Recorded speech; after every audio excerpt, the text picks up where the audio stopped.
വിശുദ്ധ യോഹന്നാന്റെ സുവിശേഷം 17-ാം അധ്യായം 5-ാമത്തെ വാക്യമാണ് നാം വായിച്ച വേദഭാഗത്തുള്ളത്.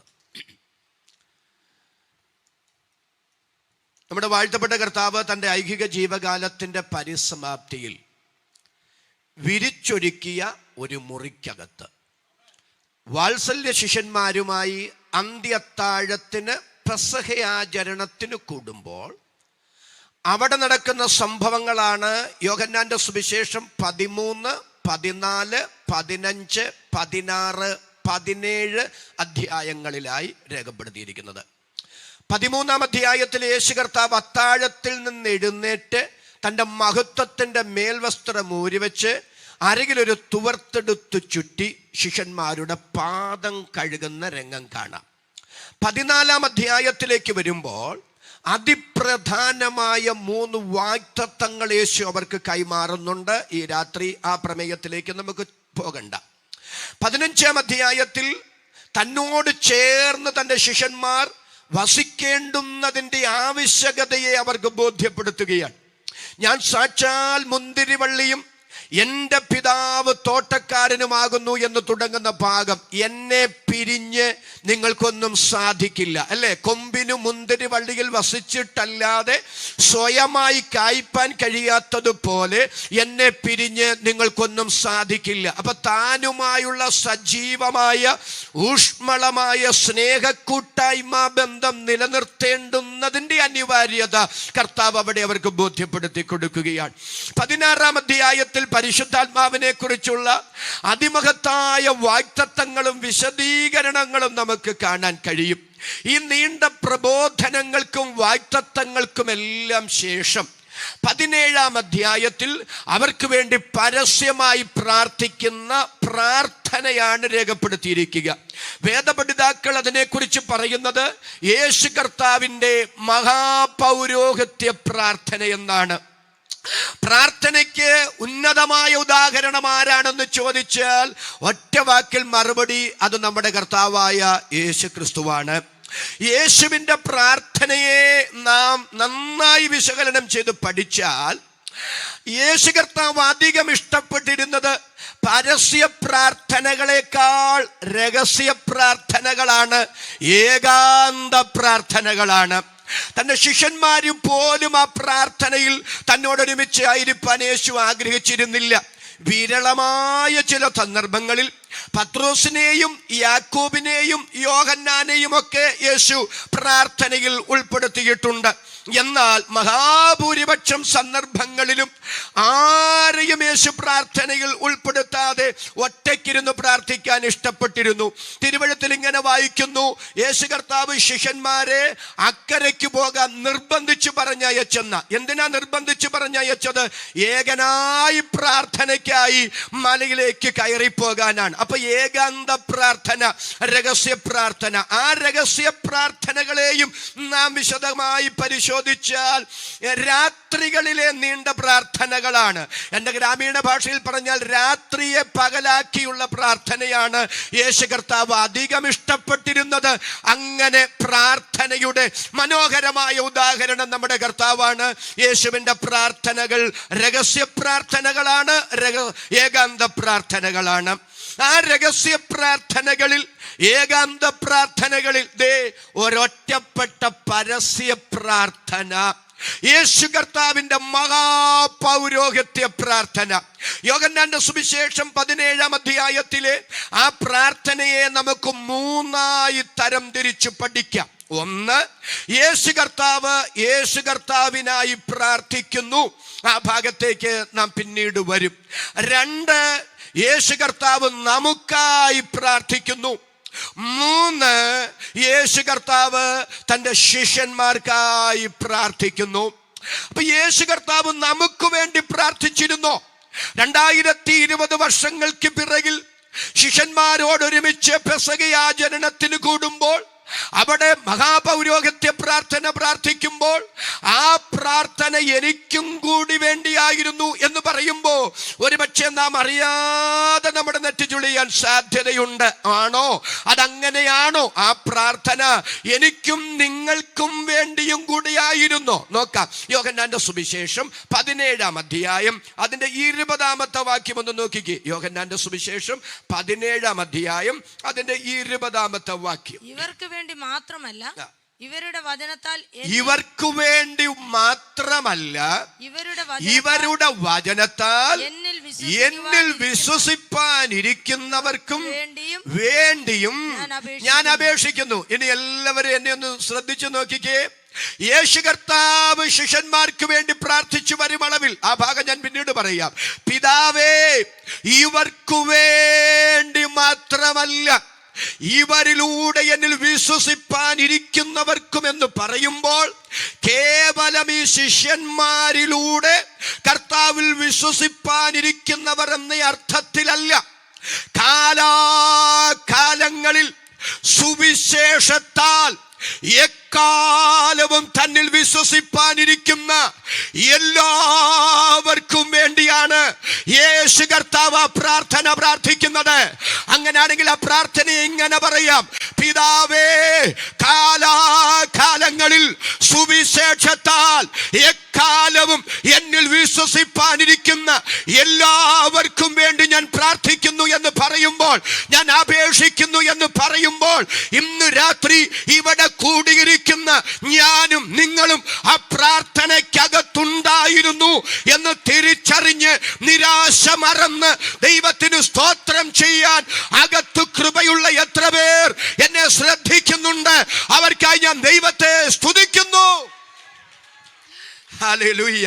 എന്റെ പ്രിയരെ, എനിക്ക് വേണ്ടി 2020 വർഷങ്ങൾക്ക് പിറകിൽ എന്റെ കർത്താവ് അന്നേ പ്രാർത്ഥിച്ചെന്ന് പറഞ്ഞാൽ അതിന്റെ ആശയം എന്നാണെന്നറിയാമോ? എന്റെ കർത്താവിന് എന്നെ കുറിച്ച് എന്തു കരുതലാണെന്നറിയാമോ? എന്റെ കർത്താവിന് എന്നെ കുറിച്ച് എന്ത് ഉത്തരവാദിത്വ ബോധമാണെന്നറിയാമോ? ഈ ഉപവാസ പ്രാർത്ഥനയിൽ ആത്മാവിൽ വചനത്തിന്റെ ആധികാരികതയിൽ ഞാൻ നിങ്ങളോട് വിളിച്ചു പറയുകയാണ്, മറ്റാരേക്കാൾ നിങ്ങളെക്കുറിച്ച് കരുതലുള്ള, നിങ്ങളെക്കുറിച്ച് ഉത്തരവാദിത്വ ബോധമുള്ള ഒരു നല്ല കർത്താവിനെ സേവിക്കാൻ ഭാഗ്യം കിട്ടിയതല്ലേ ജീവിതത്തിലെ ഏറ്റവും വലിയ നേട്ടം, ജീവിതത്തിലെ ഏറ്റവും വലിയ അനുഗ്രഹം. അതിന് ഭാഗ്യം തന്ന ദൈവമേ, അങ്ങേക്ക് സ്തോത്രമെന്ന് പറയാൻ മനസ്സുള്ള ദൈവമക്കൾ വചന ശുശ്രൂഷയിൽ അക്കരമടിച്ച് ഇന്ന് രാത്രി ശക്തിയോടെ ദൈവത്തിന് സ്തോത്രം ചെയ്യാം. പരിശുദ്ധാത്മാവിൽ ഇന്ന് രാത്രി വചനത്തിന്റെ ദൂത് ഞാൻ കൈമാറുന്നു. താങ്കളെ കുറിച്ച് കരുതലുള്ള, താങ്കളെ കുറിച്ച് ഉത്തരവാദിത്വ ബോധമുള്ള ഒരു പടി കൂടി കടന്നു പറഞ്ഞാൽ, മറ്റാരേക്കാൾ, മറ്റെന്തിനേക്കാൾ നിങ്ങളെ കുറിച്ച് കനത്ത ഉത്തരവാദിത്വ ബോധമുള്ള ഒരു നല്ല രക്ഷിതാവിനെ സ്തോത്രം ചെയ്ത് ആരാധിക്കുന്നതെങ്കിൽ നിരാശയുടെ കടുങ്കെട്ടുകളെ ഇന്ന് രാത്രി തകർത്ത് കളയാൻ ആത്മാവാലോചന വചനത്തിലൂടെ കൈമാറുന്നു.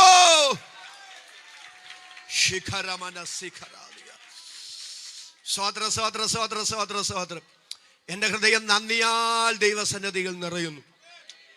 എന്നെ കുറിച്ച് ഇത്ര കരുതലുള്ളൊരു കർത്താവ്, എന്നെ കുറിച്ച് ഇത്ര ഉത്തരവാദിത്വ ബോധമുള്ളൊരു നല്ല കർത്താവ്.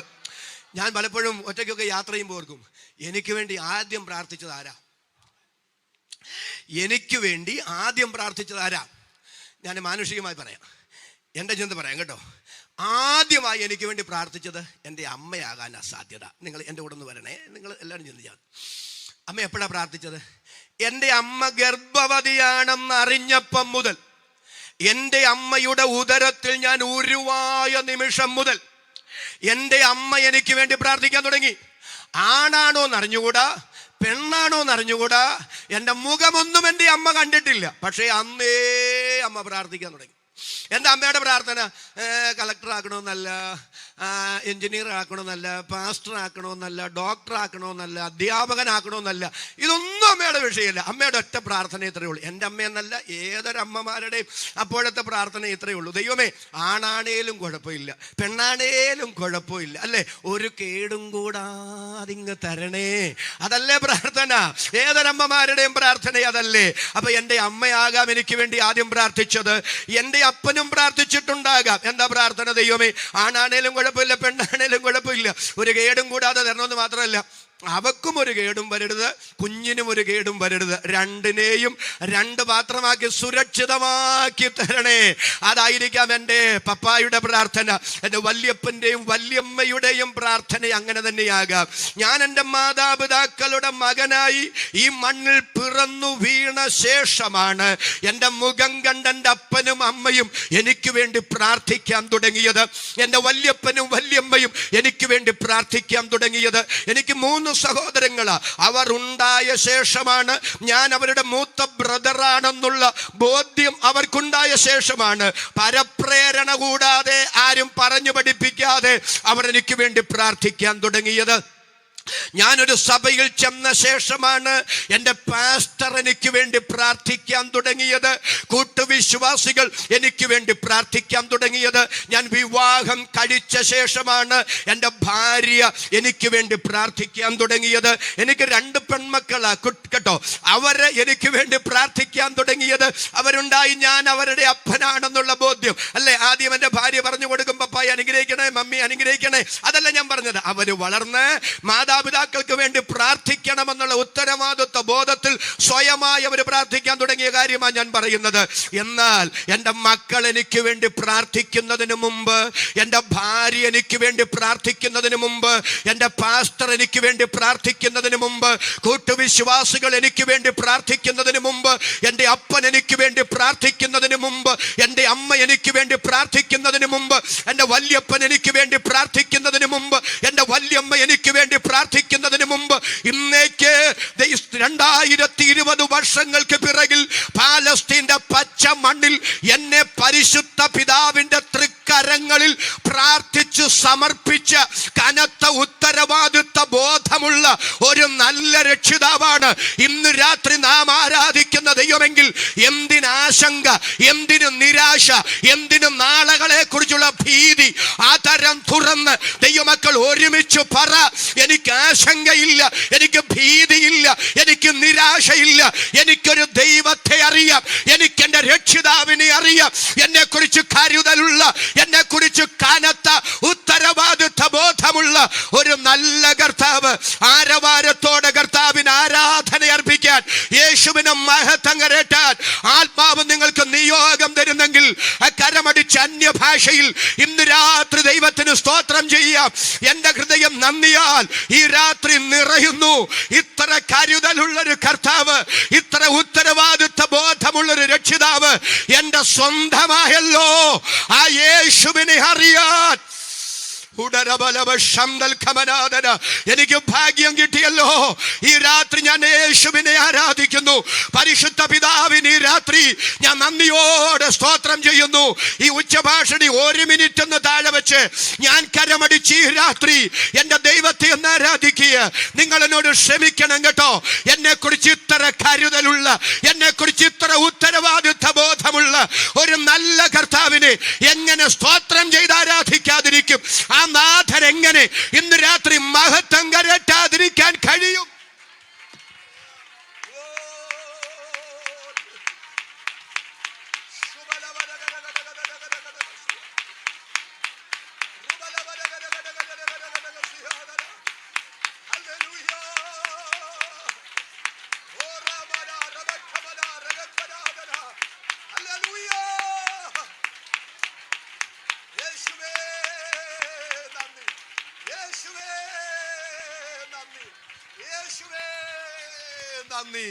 യേശുവേ നന്ദി.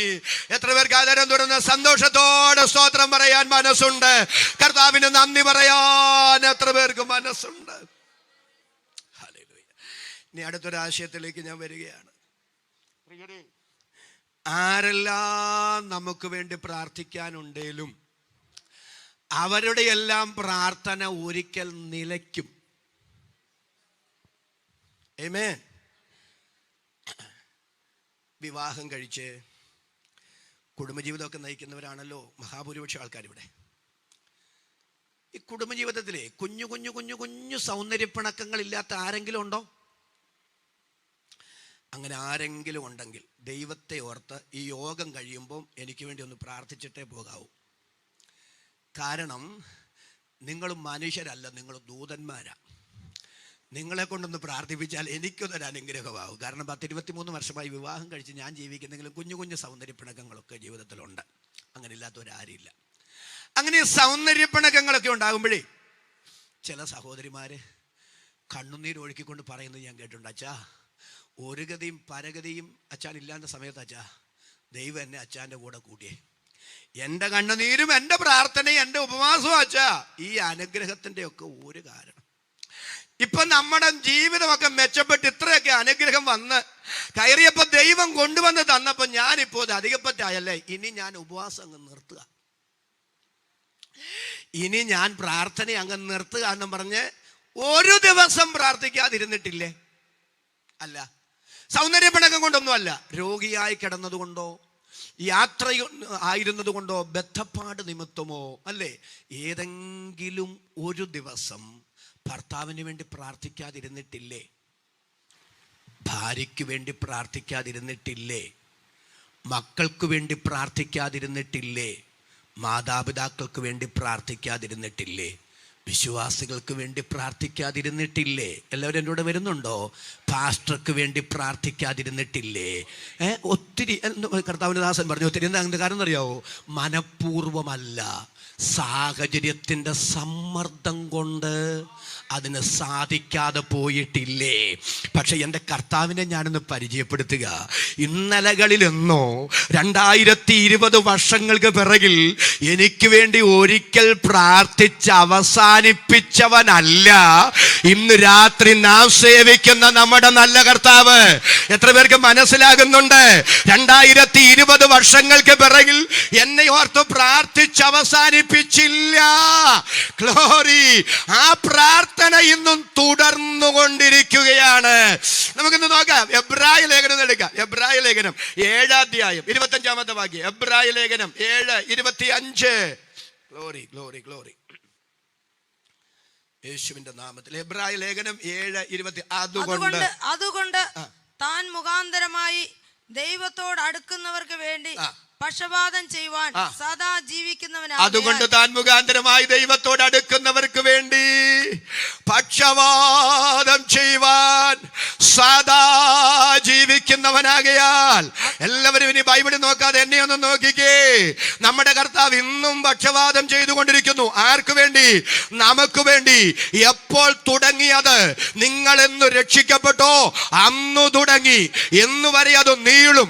ഒന്നുകിൽ നാം നമ്മുടെ കർത്താവിന്റെ അടുക്കൽ ചെല്ലുന്നിടം വരെ, അല്ലെങ്കിൽ നമ്മെ ചേർക്കാൻ നമ്മുടെ കർത്താവ് ഇവിടേക്ക് വരുന്നിടം വരെ, ഇതിലേതെങ്കിലും ഒന്ന് സംഭവിക്കുന്നിടം വരെ 24 മണിക്കൂറും 365 ദിവസവും വിശ്വാസിയെ നിന്റെ കണ്ണീ മണ്ണിൽ അടയുകയോ അല്ല നീ രൂപാന്തരപ്പെടുകയോ ഇതിലേതെങ്കിലും ഒന്ന് സംഭവിക്കുന്നത് വരെ നിനക്ക് വേണ്ടി സദാ പക്ഷപാതം ചെയ്ത് ജീവിക്കുന്ന ഒരു നല്ല കർത്താവ് ഇന്ന് രാത്രി ഉയരത്തിൽ ജീവിക്കുന്നു.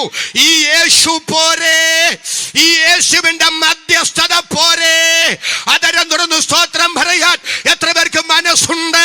അവർക്കായി ഞാൻ ദൈവത്തെ വാഴ്ത്തുന്നു. ഹല്ലേലൂയ.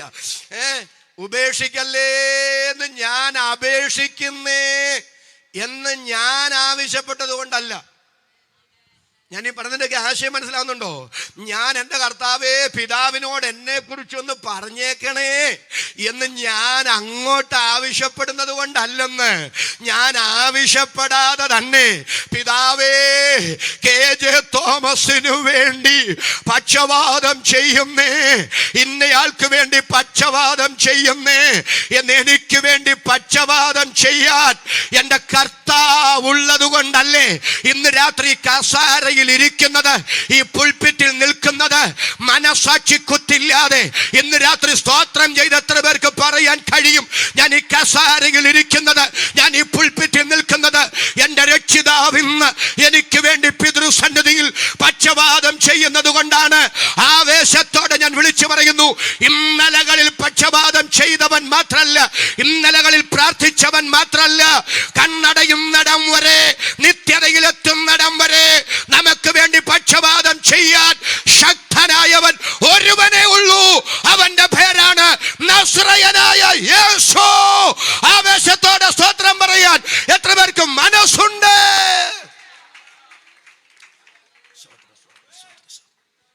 നിൽക്കട്ടെ അവിടെ. നമുക്ക് വേണ്ടി നമ്മുടെ കർത്താവ് പ്രാർത്ഥിച്ചു. അതാണ് നമ്മൾ ഇത്രയും നേരം ധ്യാനിച്ചത്. രണ്ടാമത്തെ ഭാഗം കൂടെ പറഞ്ഞിട്ട് പ്രധാനപ്പെട്ട ചിന്തയിലേക്ക് വരാമെന്ന് ഞാൻ ആഗ്രഹിക്കുന്നു. അപ്പൊ നമുക്ക് വേണ്ടി കർത്താവ് പ്രാർത്ഥിച്ചു. അടുത്തത്, ശിഷ്യന്മാർക്കു വേണ്ടി യേശു കർത്താവ് പ്രാർത്ഥിക്കുന്നു. ഇവർക്കു വേണ്ടി മാത്രമല്ല എന്ന് പറയുമ്പോൾ ആശയം, ഞാനിവിടെ നിന്ന് പ്രസംഗിക്കുകയാണ്.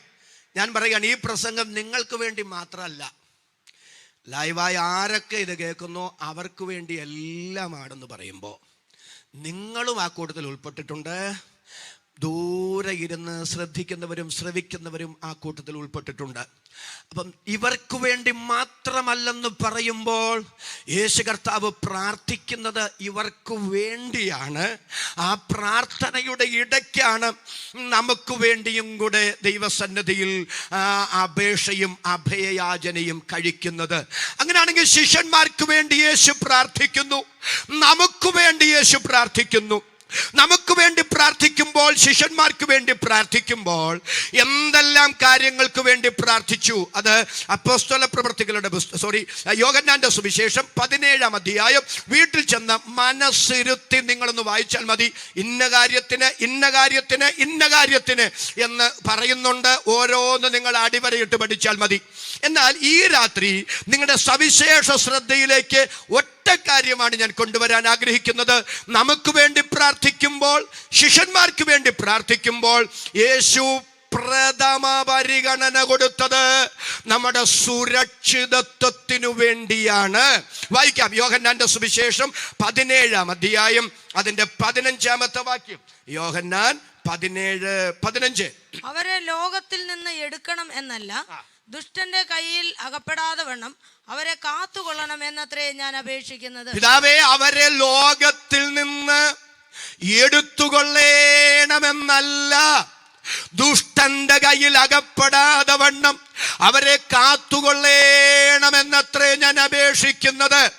അവിടെ ലോകമെന്ന് പറഞ്ഞാൽ കർത്താവ് എന്താണ് ഉദ്ദേശിക്കുന്നത്?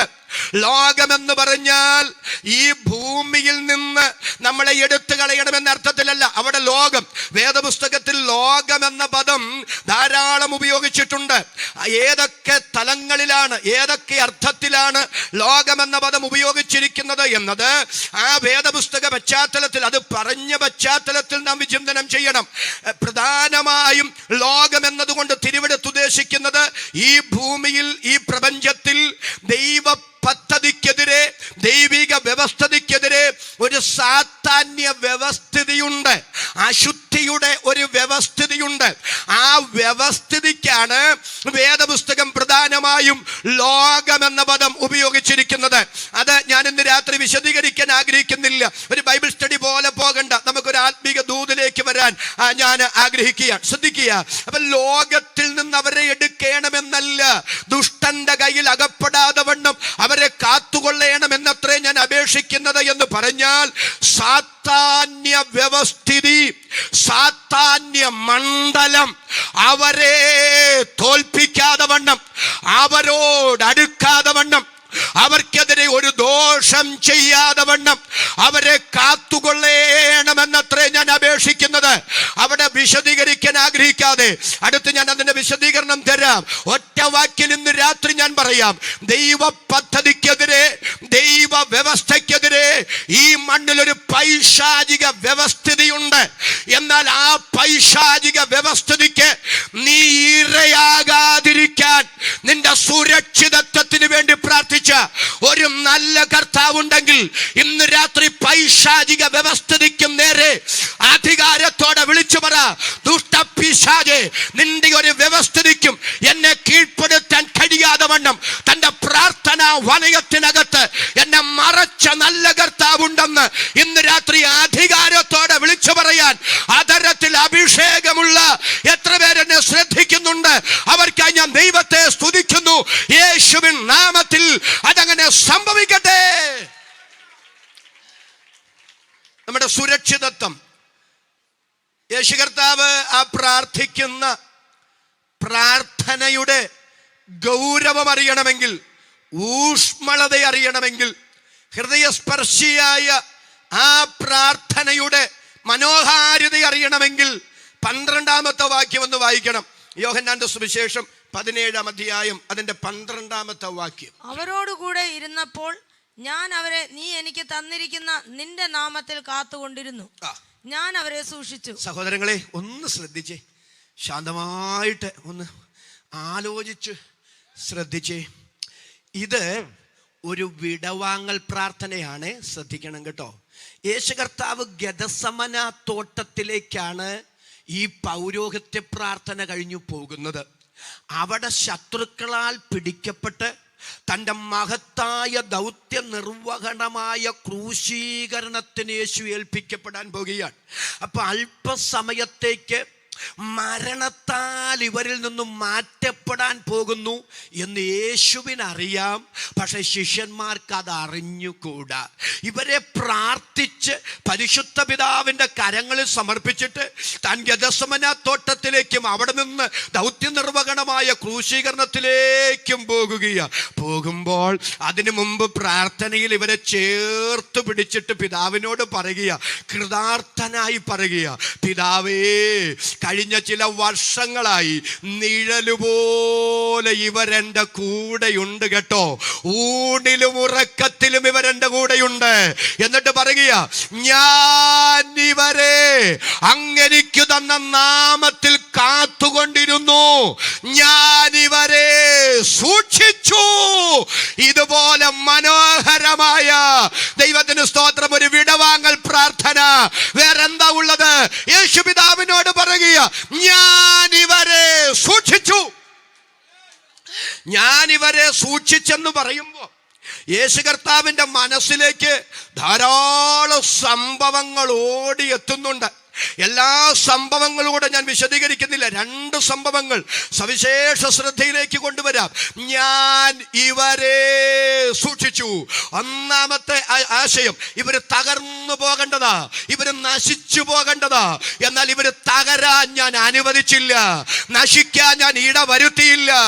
നശിക്കാനുള്ള പദ്ധതികൾ സാത്താൻ ഒരുക്കിയതാ. എന്നാൽ ആ നാശ പദ്ധതിക്കകത്ത് അവർ കുരുങ്ങാൻ, അവർ ഒടുങ്ങാൻ ഞാൻ അനുവദിച്ചില്ല. ഞാൻ അവരെ കാത്തുകൊണ്ടിരുന്നു, ഞാൻ അവരെ സൂക്ഷിച്ചു. അടുത്ത ദൂത് പറയുന്നതിന് മുമ്പ് ഇന്ന് രാത്രി എഴുതി വെച്ചോ, നിന്നെ തകർക്കാൻ, നിന്നെ നശിപ്പിക്കാൻ, നിന്നെ ഇല്ലായ്മയാക്കാൻ അന്ധകാര ദുഷ്ടശക്തി എത്ര കൊടിയ തന്ത്രങ്ങൾ മെനഞ്ഞാലും ആ പദ്ധതിക്കകത്തു നിന്ന് നിന്നെ ഉദ്ധരിക്കുന്ന, നിന്നെ വിടുവിക്കുന്ന, നിന്നെ കരകയറ്റുന്ന, നിന്നെ സംരക്ഷിക്കുന്ന ദൈവമുണ്ട്, ദൈവ പദ്ധതിയുണ്ട്, ദൈവിക ശക്തിയുണ്ട്. ഇന്ന് രാത്രി വിശ്വസിക്കുന്ന നിനക്ക് വേണ്ടി ആ ദൈവശക്തി ഇതിനകത്ത് വെളിപ്പെടുന്നുണ്ട്, ഇതിനകത്ത് വ്യാപരിക്കുന്നുണ്ട്. അതരം തുറന്ന് ആവേശത്തോടെ സ്തോത്രം പറയാൻ എത്ര പേർക്ക് മനസ്സുണ്ട്? അവർക്കായി ഞാൻ കർത്താവിനെ വാഴ്ത്തുന്നു.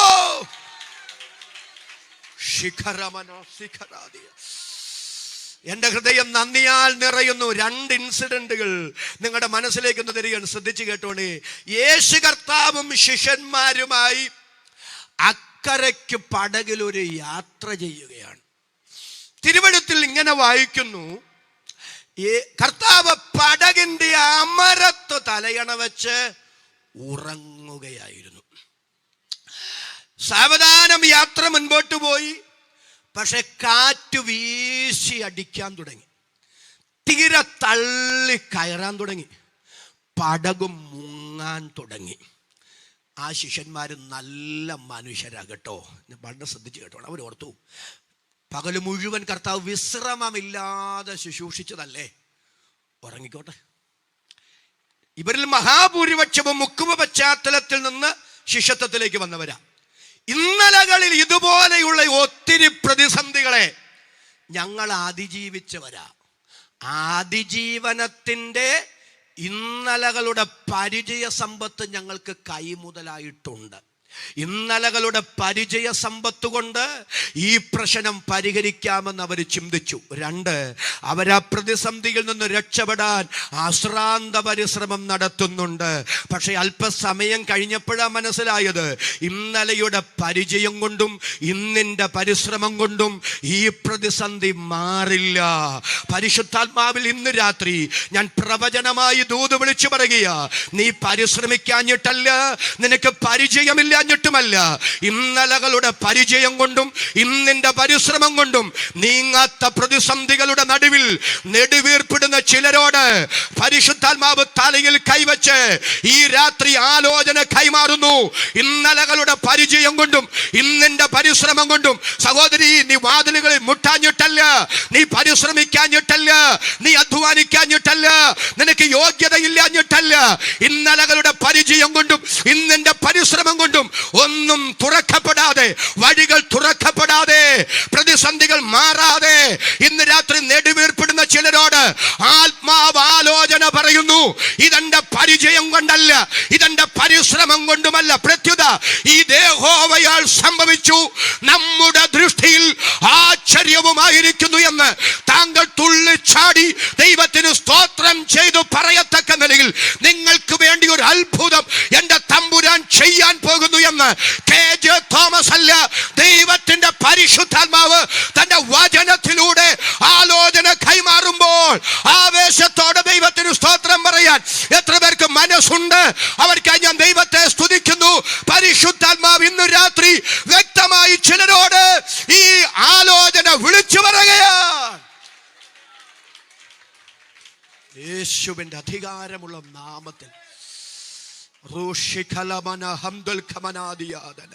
ഈ രാത്രി ഞാൻ ഈ വേദിയിൽ നിൽക്കുമ്പോഴുണ്ടല്ലോ, ഈ വചനം ഇവിടെ ശുശ്രൂഷിക്കുമ്പോഴുണ്ടല്ലോ, പരിശുദ്ധാത്മാവ് ചിലരോട് പറയുക, നിന്റെ പരിചയം കൊണ്ടല്ല, നിന്റെ പരിശ്രമം കൊണ്ടല്ല, എൻ്റെ തമ്പുരാൻ ചിലത് നിനക്ക് വേണ്ടി ചെയ്യുകയാണ്. പണ്ടത്തതിനെ കുറിച്ച് വിചാരപ്പെടേണ്ട കേട്ടോ, ഇന്നലകളെ കുറിച്ച് ഓർക്കേണ്ട കേട്ടോ. ഇതാ ഞാൻ പുതിയതൊന്ന് ചെയ്യുന്നു. ഇന്ന് രാത്രി ആത്മാവ് പറയുന്നു, എൻ്റെ ദൈവം പുതിയതൊന്ന് നിനക്ക് വേണ്ടി ചെയ്യുന്നു.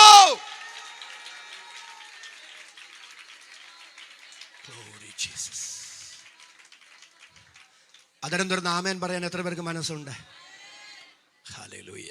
വിഷയത്തിലേക്ക് മടങ്ങി വരാം. ഇവർ നല്ല മനുഷ്യരല്ലേ? കർത്താവിന് വിശ്രമം അനുവദിച്ചിട്ട്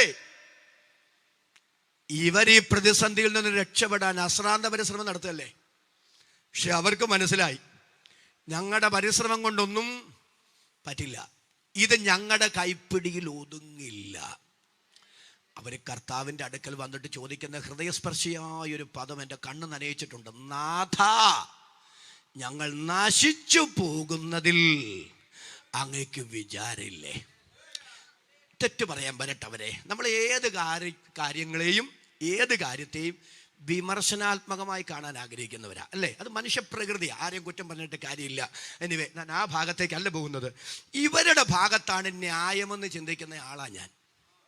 നാഥ, ഞങ്ങൾ നശിച്ചു പോകുന്നതിൽ അങ്ങേക്ക് വിചാരമില്ലേ? ഈ പ്രതിസന്ധികളിൽ നിന്ന് രക്ഷപ്പെടാൻ നമ്മുടെ ചില ആൾക്കാരൊക്കെ പറയില്ലേ, കൈയും കാലും ഇട്ട് അടിക്കുകയല്ലേ. എങ്ങനെങ്കിലും ഈ പ്രതിസന്ധിയിൽ നിന്ന് രക്ഷപ്പെടാൻ ഇത്രയും പരിശ്രമം ഞങ്ങൾ നടത്തിയിട്ടും ഒന്നും അറിയാത്ത ആളെ പോലെ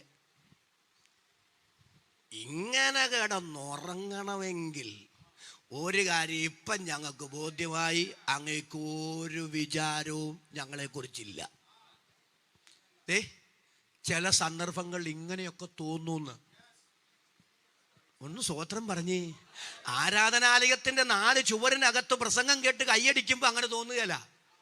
പക്ഷേ വെളിയിൽ പച്ചയായ ചില ജീവിത യാഥാർത്ഥ്യങ്ങളുമായി ഏറ്റുമുട്ടുമ്പോഴുണ്ടല്ലോ, മനസ്സ് തകർന്നും ഹൃദയം നൊന്തും കണ്ണും നിറഞ്ഞുമൊക്കെ നമ്മളും ചോദിച്ചിട്ടില്ലേ, കർത്താവേ ഇത്രയും കരഞ്ഞിട്ടും ഇത്രയും പ്രാർത്ഥിച്ചിട്ടും ഇത്രയും ഉപവസിച്ചിട്ടും ഇതുപോലൊക്കെ ജീവിച്ചിട്ടും ഇങ്ങനെയൊക്കെ ചെയ്തിട്ടും എന്താ എനിക്കൊരു മറുപടിയില്ലാത്ത, ഈ പ്രശ്നത്തിന് എന്താ ഒരു നീക്കുപോക്കില്ലാത്ത? ദൈവം പോലും എന്നെ കൈവിട്ടോ? സങ്കീർത്തനക്കാരൻ പറയുന്നത് പോലെ, ദൈവമേ നീ ദൂരത്ത് നിൽക്കുന്നതെന്ത്, നീ മൗനമായിരിക്കുന്നതെന്ത്?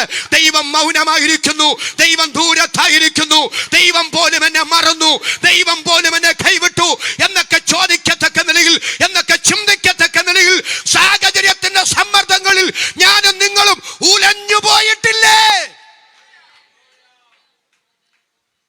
ആമേൻ പറയാവോ? വിരൽ ചൂണ്ടപ്പെടലുകളുടെയും വിമർശനങ്ങളുടെയും തകർച്ചകളുടെയും മുമ്പിൽ നിന്ന് അല്ലേ, ഒന്ന് സ്തോത്രം ചെയ്ത് എൻ്റെ അടുത്ത് വന്നേ. ആത്മഹത്യ ചെയ്യുന്നവർ സ്വർഗത്തിൽ പോകുമായിരുന്നെങ്കിൽ, ആത്മഹത്യ ചെയ്യുന്നവർ സ്വർഗത്തിൽ പോയിരുന്നെങ്കിൽ, അപ്പൊ എന്താ ആത്മഹത്യ ചെയ്യാതെ? പറ. ജീവിതം നരകത്തിൽ കൊണ്ടിടാൻ താല്പര്യമില്ലാത്തതുകൊണ്ടാ അല്ലേ? അല്ലേ? പ്രശ്നങ്ങളിൽ അങ്ങനെയൊക്കെ ഒരു വേളയെങ്കിലും ചിന്തിച്ചിട്ടില്ലേ? ഒരു വേളയെങ്കിലും നിലവിട്ട് അങ്ങനെയൊക്കെ പറഞ്ഞിട്ടില്ലേ? എൻ്റെ സഹോദരങ്ങളെ, കുറ്റമല്ല. എൻ്റെ തമ്പുരാൻ അതെല്ലാം അറിയാം. നമ്മളെ അവൻ അറിയാം, നമ്മുടെ സാഹചര്യങ്ങളെ അറിയാം, നമ്മുടെ മാനസിക സമ്മർദ്ദങ്ങളെ അറിയാം. നമ്മൾ പൊടിയെന്നോർക്കുന്ന ഒരു കർത്താവ്, നമ്മെ നന്നായി അറിയാവുന്ന ഒരു കർത്താവ്, അവന്റെ സ്നേഹത്തിന്റെ, അവന്റെ സ്വാതന്ത്ര്യത്തിന്റെ തലോടലല്ലേ ഇന്ന് രാത്രിയും ഇവിടെ ഇരിക്കാൻ നമുക്ക് അവസരം തന്നത്? ആ നാഥൻ എങ്ങനെ സ്തോത്രം പറയാതിരിക്കും? ആ കർത്താവിന് എങ്ങനെ നന്ദി പറയാതിരിക്കും? ചില സാഹചര്യത്തിന്റെ സന്ദർഭങ്ങളിൽ, ആ വേലിയേറ്റത്തിൽ അല്ലേ, വിരൽ ചൂണ്ടപ്പെടലുകളിൽ, വിമർശനങ്ങളിൽ തകർന്നും തരിപ്പണമായും ഞാനും നിങ്ങളും പൊട്ടിത്തെറിച്ചിട്ടില്ലേ? പ്രതികരിച്ചു പോയിട്ടില്ലേ? മനസ്സുകൊണ്ട് തകർന്നിട്ടില്ലേ? ഓ, ഏലിയാവിനെ പോലെ ചൂരച്ചെടിയുടെ കീഴിൽ മരിച്ചാൽ മതി എന്നൊക്കെ ചിന്തിച്ചിട്ടില്ലേ? എങ്കിലും ഇന്ന് രാത്രിയും കൃപയിൽ നിലനിർത്തിയ ദൈവമേ, അങ്ങേക്ക് സ്തോത്രമെന്ന് പറയാൻ മനസ്സുള്ളവരുണ്ടെങ്കിൽ അവരെ കരമുയർത്തി ഒരിക്കൽ കൂടി ഈ രാത്രി ദൈവത്തിന് സ്തോത്രം ചെയ്യാം. പരിശുദ്ധാത്മാവിൽ ഇന്ന് രാത്രി ഞാൻ ഈ വചനത്തിന്റെ ദൂത് നിങ്ങൾക്ക് കൈമാറുകയാണ്. അതേ സഹോദരങ്ങളെ, ക്രിസ്തീയ ജീവിതത്തിൽ ഇതൊരു വശാട്ടോ. അതെ, അതെ. ദൈവം നാം പ്രതീക്ഷിച്ച സമയത്ത് ഇടപെട്ടില്ല എന്നുള്ളതുകൊണ്ട്, താങ്കൾ ചിന്തിച്ച സമയത്ത് പ്രാർത്ഥനയ്ക്ക് മറുപടി തന്നില്ല എന്നുള്ളതുകൊണ്ട് ദൈവം കൈവിട്ടു എന്ന് ചിന്തിക്കരുത്. ദൈവം ഉപേക്ഷിച്ചു എന്ന് ചിന്തിക്കരുത്. ദൈവം കൈവിട്ടിട്ടില്ല, ദൈവം ഉപേക്ഷിച്ചിട്ടില്ല. ദൈവത്തിനൊരു പദ്ധതിയുണ്ട്, ദൈവത്തിനൊരു പ്ലാനുണ്ട്. ആ ദൈവിക പദ്ധതിയിലേക്ക് ഈ പ്രതിസന്ധികളിലൂടെയും നമ്മെ നടത്താൻ നമ്മുടെ ദൈവത്തിന് കഴിയും. എത്ര പേർക്ക് ഈ രാത്രി പ്രവചനമായ ആത്മാവ് പറയുന്ന ഈ വചനത്തിന്റെ ദൂത് ഏറ്റെടുക്കാൻ മനസ്സുണ്ട്? പരിശുദ്ധാത്മാവ് പ്രവചനമായി ഈ രാത്രി ഈ ആലോചന കൈമാറുകയാണ്. ഇനി എന്താ കർത്താവ് ഇടപെടാഞ്ഞ്? നമ്മൾ പറയുന്നത് അവര് കർത്താവിനെ ഉറക്കി, പ്രശ്നങ്ങളുടെ ആരംഭത്തിൽ കർത്താവിനെ വിളിച്ചിരുന്നെങ്കിൽ കർത്താവ് പരിഹരിച്ചേനെന്നൊക്കെ വ്യാഖ്യാനിക്കുന്നുണ്ട്. അതൊന്നും തെറ്റല്ല കേട്ടോ. വേദപുസ്തകത്തിൽ പരിശുദ്ധാത്മാവ് കൊടുക്കുന്ന ഒരു വെളിപ്പാടും തെറ്റാണെന്ന് ഞാൻ പറയില്ല. ഒരാമേനെന്ന് പറ. ഈ ഒരാള് ഓപ്പറേഷന് തയ്യാറായി കിടക്കുക. ഒരു ദൈവദാസൻ വന്ന് പ്രാർത്ഥിച്ചിട്ട്, ഓപ്പറേഷൻ ആണെന്നൊന്നും അറിയില്ല, പ്രാർത്ഥിച്ച് പറഞ്ഞു, അബ്രഹാമേ അബ്രഹാമേ ബാലന്റെ മേൽ. സന്ദർഭം അനുസരിച്ച് അത് തെറ്റാ. മനസ്സിലാവുന്നുണ്ടോ? ഉൽപ്പത്തി 22 വ്യാഖ്യാനം അനുസരിച്ച് തെറ്റാ. പക്ഷെ ആ ഒറ്റ പ്രാർത്ഥനയിൽ ഓപ്പറേഷൻ മാറിപ്പോയി. അപ്പം ഞാൻ പറഞ്ഞതിൻ്റെ ആശയം, സന്ദർഭങ്ങൾക്കനുസരിച്ച് പരിശുദ്ധാത്മാവ് ജനത്തോട് സംസാരിക്കും, വചനത്തിലൂടെ സംസാരിക്കും. അപ്പം നിങ്ങൾ ശ്രദ്ധിക്കുക, ഞാൻ അതിനെ ഒരു ചിന്തയിലേക്കൊന്ന് കൊണ്ടുവരാനായിട്ട് പോവുകയാണ്. കർത്താവ് ഇങ്ങനെ അമരത്ത് തലയണ വെച്ച് ഉറങ്ങുന്നു എന്ന് പറയുമ്പോൾ ഇവർ കർത്താവിനെ ഉണർത്തിയില്ലെന്നാണോ അതിൻ്റെ ആശയം? ഈ കാറ്റടിക്കുന്നത് കർത്താവിന് അറിയില്ലേ? ഈ തിര അടിക്കുന്നത് കർത്താവിന് അറിയില്ലേ? ഈ പടക് മുങ്ങുന്നത് കർത്താവിന് അറിയില്ലേ? ഇവര് നിലവിളിക്കല്ലേ, ഇസ്രായേലിന്റെ പരിപാലകൻ പറ, ഉറങ്ങുന്നില്ല, മയങ്ങുന്നില്ല. അങ്ങനെയാണെങ്കിൽ കർത്താവ് ഇതെല്ലാം അറിയുന്നുണ്ട്. ഞാൻ സ്വോത്രം പറഞ്ഞേനെ, യേശുവിനെ ഞാൻ കുമ്പിട്ട് ആരാധിച്ചേനെ. ആരാധിക്കത്തില്ലെന്നല്ല, ഞാൻ ഇതൊന്ന് പറയാ. ഇവരാവശ്യപ്പെടുന്നതിന് മുമ്പ് നിങ്ങളുടെ കട്ടപ്പാട് ഞാൻ കണ്ടു, നിങ്ങളങ്ങോട്ട് മാറി നിൽക്കുന്നു പറഞ്ഞ് യേശു ആ പ്രശ്നം പരിഹരിച്ചിരുന്നെങ്കിൽ എന്തോ സ്വോത്രം നമ്മൾ പറഞ്ഞേനെ, അല്ലേ? അതല്ലേ നമ്മൾ പ്രതീക്ഷിക്കുന്നേ, അതല്ലേ കർത്താവ് ചെയ്യേണ്ടതും. പക്ഷെ കർത്താവ് പ്രതികരിച്ചില്ല. ചിലപ്പം ഇങ്ങനാന്ന് ക്രിസ്തീയ ജീവിതത്തിൽ ഈ ഒരു തലം കൂടെ ഉണ്ടെന്ന്, വിശ്വാസ ജീവിതത്തിൽ ഇതും കൂടെ ഉണ്ടെന്ന്. സ്വർഗം ചിലപ്പോൾ പ്രതികരിച്ചില്ലെന്ന് വരാം, ദൈവം ഇടപെട്ടില്ലെന്ന് വരാം. അതിന്റെ അർത്ഥം ദൈവം തള്ളിക്കളഞ്ഞെന്നല്ല, ദൈവം ഉപേക്ഷിച്ചെന്നല്ല. അതിന്റെ തലം എന്താണെന്ന് ഞാൻ പിന്നീട് വ്യക്തമാക്കാം.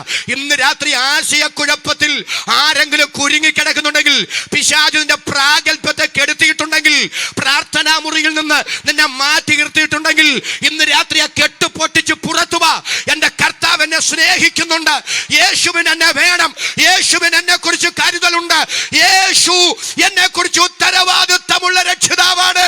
ആത്മീക പ്രാഗൽഭ്യത്തെ കെടുത്തി പ്രാർത്ഥനാ മുറിയിൽ നിന്ന് നിന്നെ അകറ്റി ദൈവവുമായുള്ള ബന്ധത്തിൽ നിന്ന് ഉടച്ചു കളയാൻ ഈ രാത്രി വെല്ലുവിളിക്കുന്ന ഇരുളിന്റെ ശക്തികളുടെ മേൽ ആത്മാവ് ജയം കൽപ്പിക്കുന്നു. അതരം തുറന്ന് സ്തോത്രം പറയാൻ എത്ര പേർക്ക് മനസ്സുണ്ട്? അവർക്ക് ഞാൻ ദൈവത്തെ സ്തുതിക്കുന്നു. രക്തം ചെയ്യും. ഇപ്പൊ കർത്താവ് എന്താ പ്രതികരിക്കാഞ്ഞേ?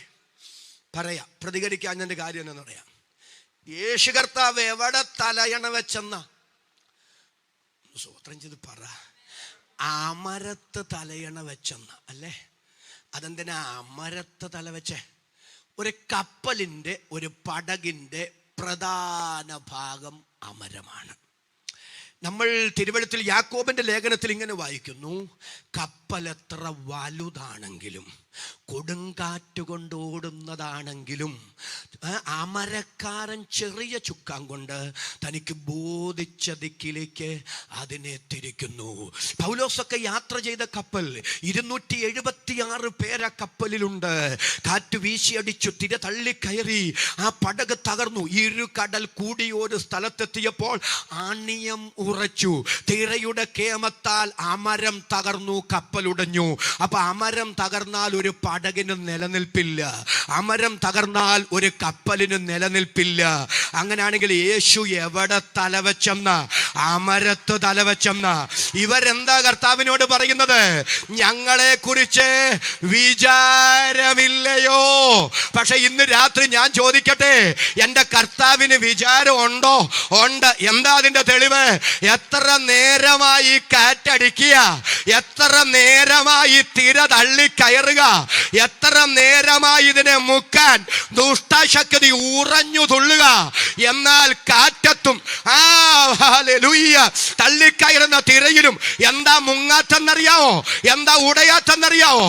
ശിഷ്യന്മാരെ, ഈ കാറ്റ് നിങ്ങൾക്ക് യാദൃച്ഛിക, ഈ പ്രതിസന്ധി നിങ്ങൾക്ക് അപ്രതീക്ഷിതമാ. പക്ഷെ ഈ പ്രതിസന്ധി ഉണ്ടാകുമെന്ന് എനിക്കറിയാം. ഇത് ലക്ഷ്യസ്ഥാനത്തെത്തുന്നതിന് മുമ്പ് ഇതിനെ ഉടച്ചു കളയാൻ, ഇതിനെ തകർത്ത് കളയാൻ, ഇതിനെ ഇല്ലായ്മ ചെയ്യാൻ ദുഷ്ടശക്തി അവന്റെ ആവനാഴിയിലെ മുഴുവൻ ആയുധങ്ങളും പ്രയോഗിക്കുമെന്ന് എനിക്കറിയാം. എന്നാൽ ഒരു പോറലു പോലും നിനക്ക് വരാതെ ഈ പ്രതിസന്ധിയുടെ നടുവിൽ, ഈ നടുക്കടലിൽ ഈ പടകൊടുങ്ങാതെ ഇതിനെ ലക്ഷ്യസ്ഥാനത്തെത്തിക്കാൻ ഞാൻ വിശ്വസ്തനായതുകൊണ്ട്, ഞാൻ ശക്തനായതുകൊണ്ട് ഈ കാറ്റത്ത് നിന്നെ നിൽക്കാൻ അനുവദിച്ചത്, ഈ തിരയിൽ നിന്നെ നിൽക്കാൻ അനുവദിച്ചത്. അതരം തുറന്ന് സ്തോത്രം പറയാൻ ഇന്ന് രാത്രി അഭിഷേകമുള്ള ദൈവമക്കൾ മാത്രം കരമടിച്ച് ശക്തിയോടെ ദൈവത്തെ സ്തുതിക്കട്ടെ.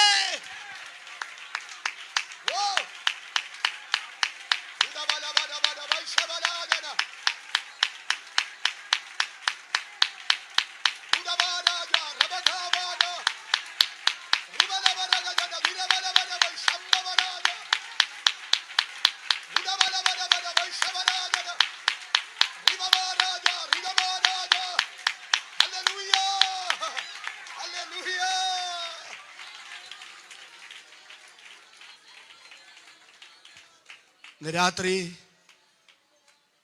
ഞാൻ ദൈവത്തിന് നന്ദി പറയുന്നു. പ്രിയരേ, പിറകോട്ട് ഇറങ്ങി തിരിഞ്ഞെന്ന് ചിന്തിച്ച്, കാറ്റ് വീശി അടിക്കാഞ്ഞിട്ടാണോ? തിര തള്ളിക്കയറാഞ്ഞിട്ടാണോ? തകർക്കാൻ പിശാച് പദ്ധതി കെണികൾ ഒരുക്കാഞ്ഞിട്ടാണോ? ഭയങ്കരവും അതിശയകരവുമായി ഇന്ന് രാത്രിയും ഞാൻ നിൽക്കുന്നത്, നാം ഇരിക്കുന്നത് പ്രതിസന്ധികളില്ലാഞ്ഞിട്ടല്ലോ, പകരാൻ പിശാച് പദ്ധതികൾ ഒരുക്കാഞ്ഞിട്ടല്ലോ. ഈ 2021 ഡിസംബർ മാസം 25-ാം തീയതിയും ഇന്ന് രാത്രിയും കൃപയുടെ ബഹുത്വത്താൽ ദൈവത്തിന് സ്തോത്രം ചെയ്യാൻ എന്റെ തമ്പുരാൻ അനുവദിച്ച അവസരത്തിനായി ഈ രാത്രി ദൈവത്തിന് നന്ദി പറ. പരിശുദ്ധ ഈ രാത്രി വിരൽ ചൂണ്ടി ദൂത് പറയുക, 6 കഷ്ടത്തിലെ യഹോവ നിന്നെ വിടുവിക്കും, 7-ാമത്തേതിലും തിന്മ നിന്നെ തൊടാൻ എന്റെ നാഥൻ അനുവദിക്കില്ല. ഇന്നലകളിൽ വീശിയടിച്ച കാറ്റിന്റെ നടുവിൽ, തള്ളിക്കയറിയ തിരയുടെ നടുവിൽ നിന്നെ മുടിച്ചു കളയാൻ ദുഷ്ടശക്തികൾ എയ്തു വിട്ടിയ അമ്പുകളുടെ മുമ്പിൽ നിന്നെ നിർത്തിയ ദൈവം ഇന്ന് രാത്രി വിളിച്ചു പറയുന്നു, ഈ പ്രതിസന്ധികളുടെ നടുവിലും നിന്നെ നിർത്താൻ ശക്തൻ. ഇതിൽ പരമൊരു ദൈവ ശബ്ദം ഇന്ന് രാത്രി നിങ്ങൾക്ക് വേണോ? ആ ദൈവ ശബ്ദത്തിന് ആമേൻ പറയാൻ എത്ര പേർക്ക് മനസ്സുണ്ട്? അവർക്കായി ഞാൻ ദൈവത്തെ സ്തുതിക്കുന്നു.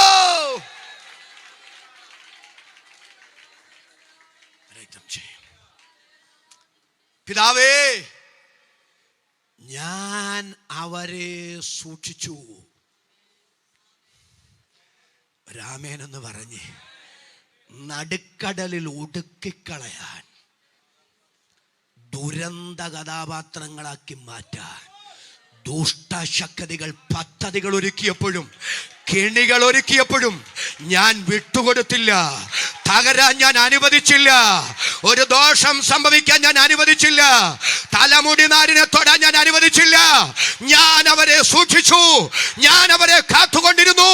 ഇന്ന് രാത്രി വിശ്വാസിയെ പരിശുദ്ധാത്മാവ് വചനത്തിലൂടെ പറയുന്നു, ദുഷ്ടശക്തി ഉറഞ്ഞു തുള്ളട്ടെ. പൈശാചിക മണ്ഡലങ്ങൾ, ദുരാത്മാവിന്റെ ശക്തികൾ നിനക്കെതിരെ ഇന്ന് രാത്രി വീശിയടിക്കട്ടെ. ദുഷ്ടശക്തി നിന്നെ തൊടാതെ, ഒരു ദോഷവും ചെയ്യാതെ ഇന്ന് രാത്രി തന്റെ രക്തവലയത്തിനകത്ത്, യേശുവിന്റെ രക്തവലയത്തിനകത്ത് നിന്നെ മറയ്ക്കുന്ന ദൈവശക്തിക്കായി ഇന്ന് രാത്രി സ്തോത്രം പറയാൻ എത്ര പേർക്ക് മനസ്സുണ്ട്?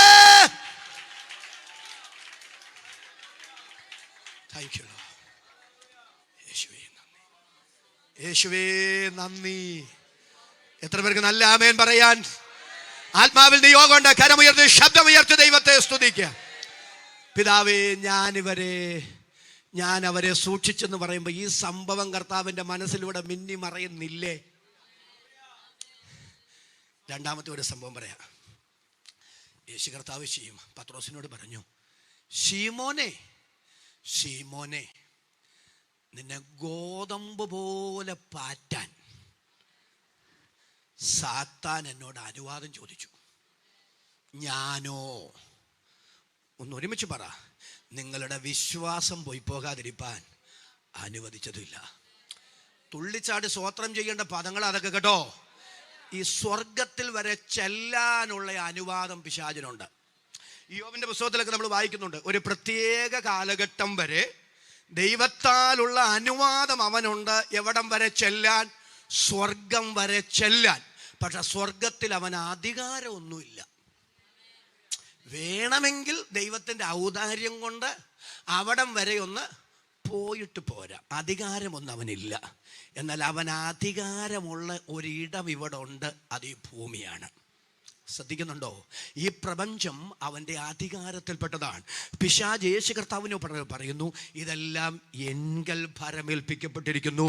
എന്നെ വീണ് നമസ്കരിച്ചാൽ ഇതെല്ലാം ഞാൻ അങ്ങേക്ക് തരാം. അപ്പം ഇന്ന് ദൈവത്താൽ അനുവദിക്കപ്പെട്ട സമയം വരെ സ്വർഗത്തിൽ അവന് ചെല്ലാം. പക്ഷെ പിശാചിൻ്റെ മുമ്പിൽ മനുഷ്യൻ പാപത്താൽ കുറച്ച് അധികാരങ്ങൾ അടിയറവ് വെച്ചിട്ടുണ്ട്. ശ്രദ്ധിക്കണം, അവൻ അധികാരമുള്ള സ്ഥലം ഭൂമി, അവന് ചെല്ലാൻ അനുവാദമുള്ള സ്ഥലം സ്വർഗം. എന്നാൽ ഈ ഭൂമിയിൽ അവൻ അധികാരമുണ്ടെങ്കിലും എൻ്റെ തമ്പുരാൻ്റെ അനുവാദം കൂടാതെ അവൻ എത്തി നോക്കാൻ കഴിയാത്ത ഒരു ഗ്രൂപ്പുണ്ട്. അവരാണ് യേശുവിൻ്റെ ചങ്കില് ചോരയാൽ വില കൊടുത്ത് വാങ്ങപ്പെട്ട രക്ഷിക്കപ്പെട്ട ദൈവത്തിന്റെ പൈതലെങ്കിൽ ഇന്ന് രാത്രി ഞാൻ വിളിച്ചു പറയാ, നിങ്ങൾ ദൈവത്തെ സേവിക്കുന്ന, നിങ്ങൾ പാർക്കുന്ന സ്ഥലം എത്ര പൈശാചിക ശക്തികളുടെ വിളനിലമാണെങ്കിലും ഈട്ടില്ലമാണെങ്കിലും, ഏത് കുടിയിരിപ്പ് ശക്തികൾ ഇന്ന് രാത്രി അപ്രമാദിത്യം പുലർത്തുന്ന ഇടമാണെങ്കിലും, അതരത്തിൽ അഭിഷേകമുള്ള അഭിഷക്തന്മാർ ദൈവമക്കൾ ഒരുമിച്ച് വിളിച്ചു പറ, ഹേ ദുഷ്ടപിശാചേ, നിന്റെ അധികാരം എത്ര പ്രബലമായി നീ വെച്ചുകൊണ്ടിരിക്കുന്ന ഇടമാണെങ്കിലും എന്റെ തമ്പുരാന്റെ അനുവാദമില്ലാതെ എന്നെ എത്തി നോക്കാൻ പോലും നിനക്ക് കഴിയത്തില്ലെന്ന് ഇന്ന് രാത്രി ഉറച്ച ശബ്ദത്തിൽ അധികാരത്തോടെ പറയാൻ കൃപ ലഭിച്ച എത്ര പേരുണ്ട്? അവർക്കായി ഞാൻ കർത്താവിനെ വാഴ്ത്തുന്നു.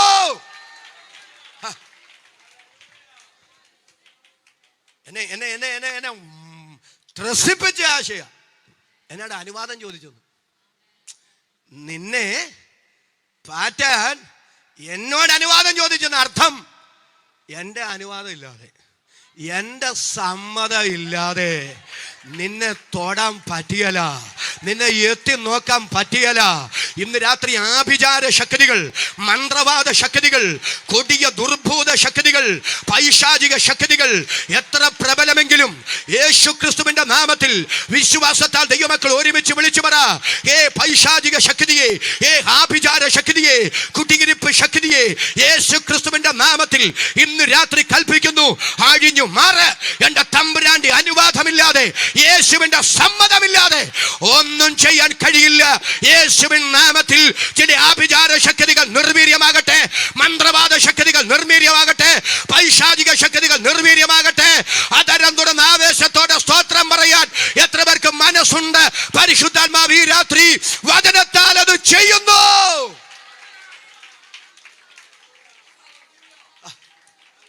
വേറെ ഒരാശയം കൂടെ എൻ്റെ മനസ്സിലേക്ക് ആത്മാവ് തരുന്നു.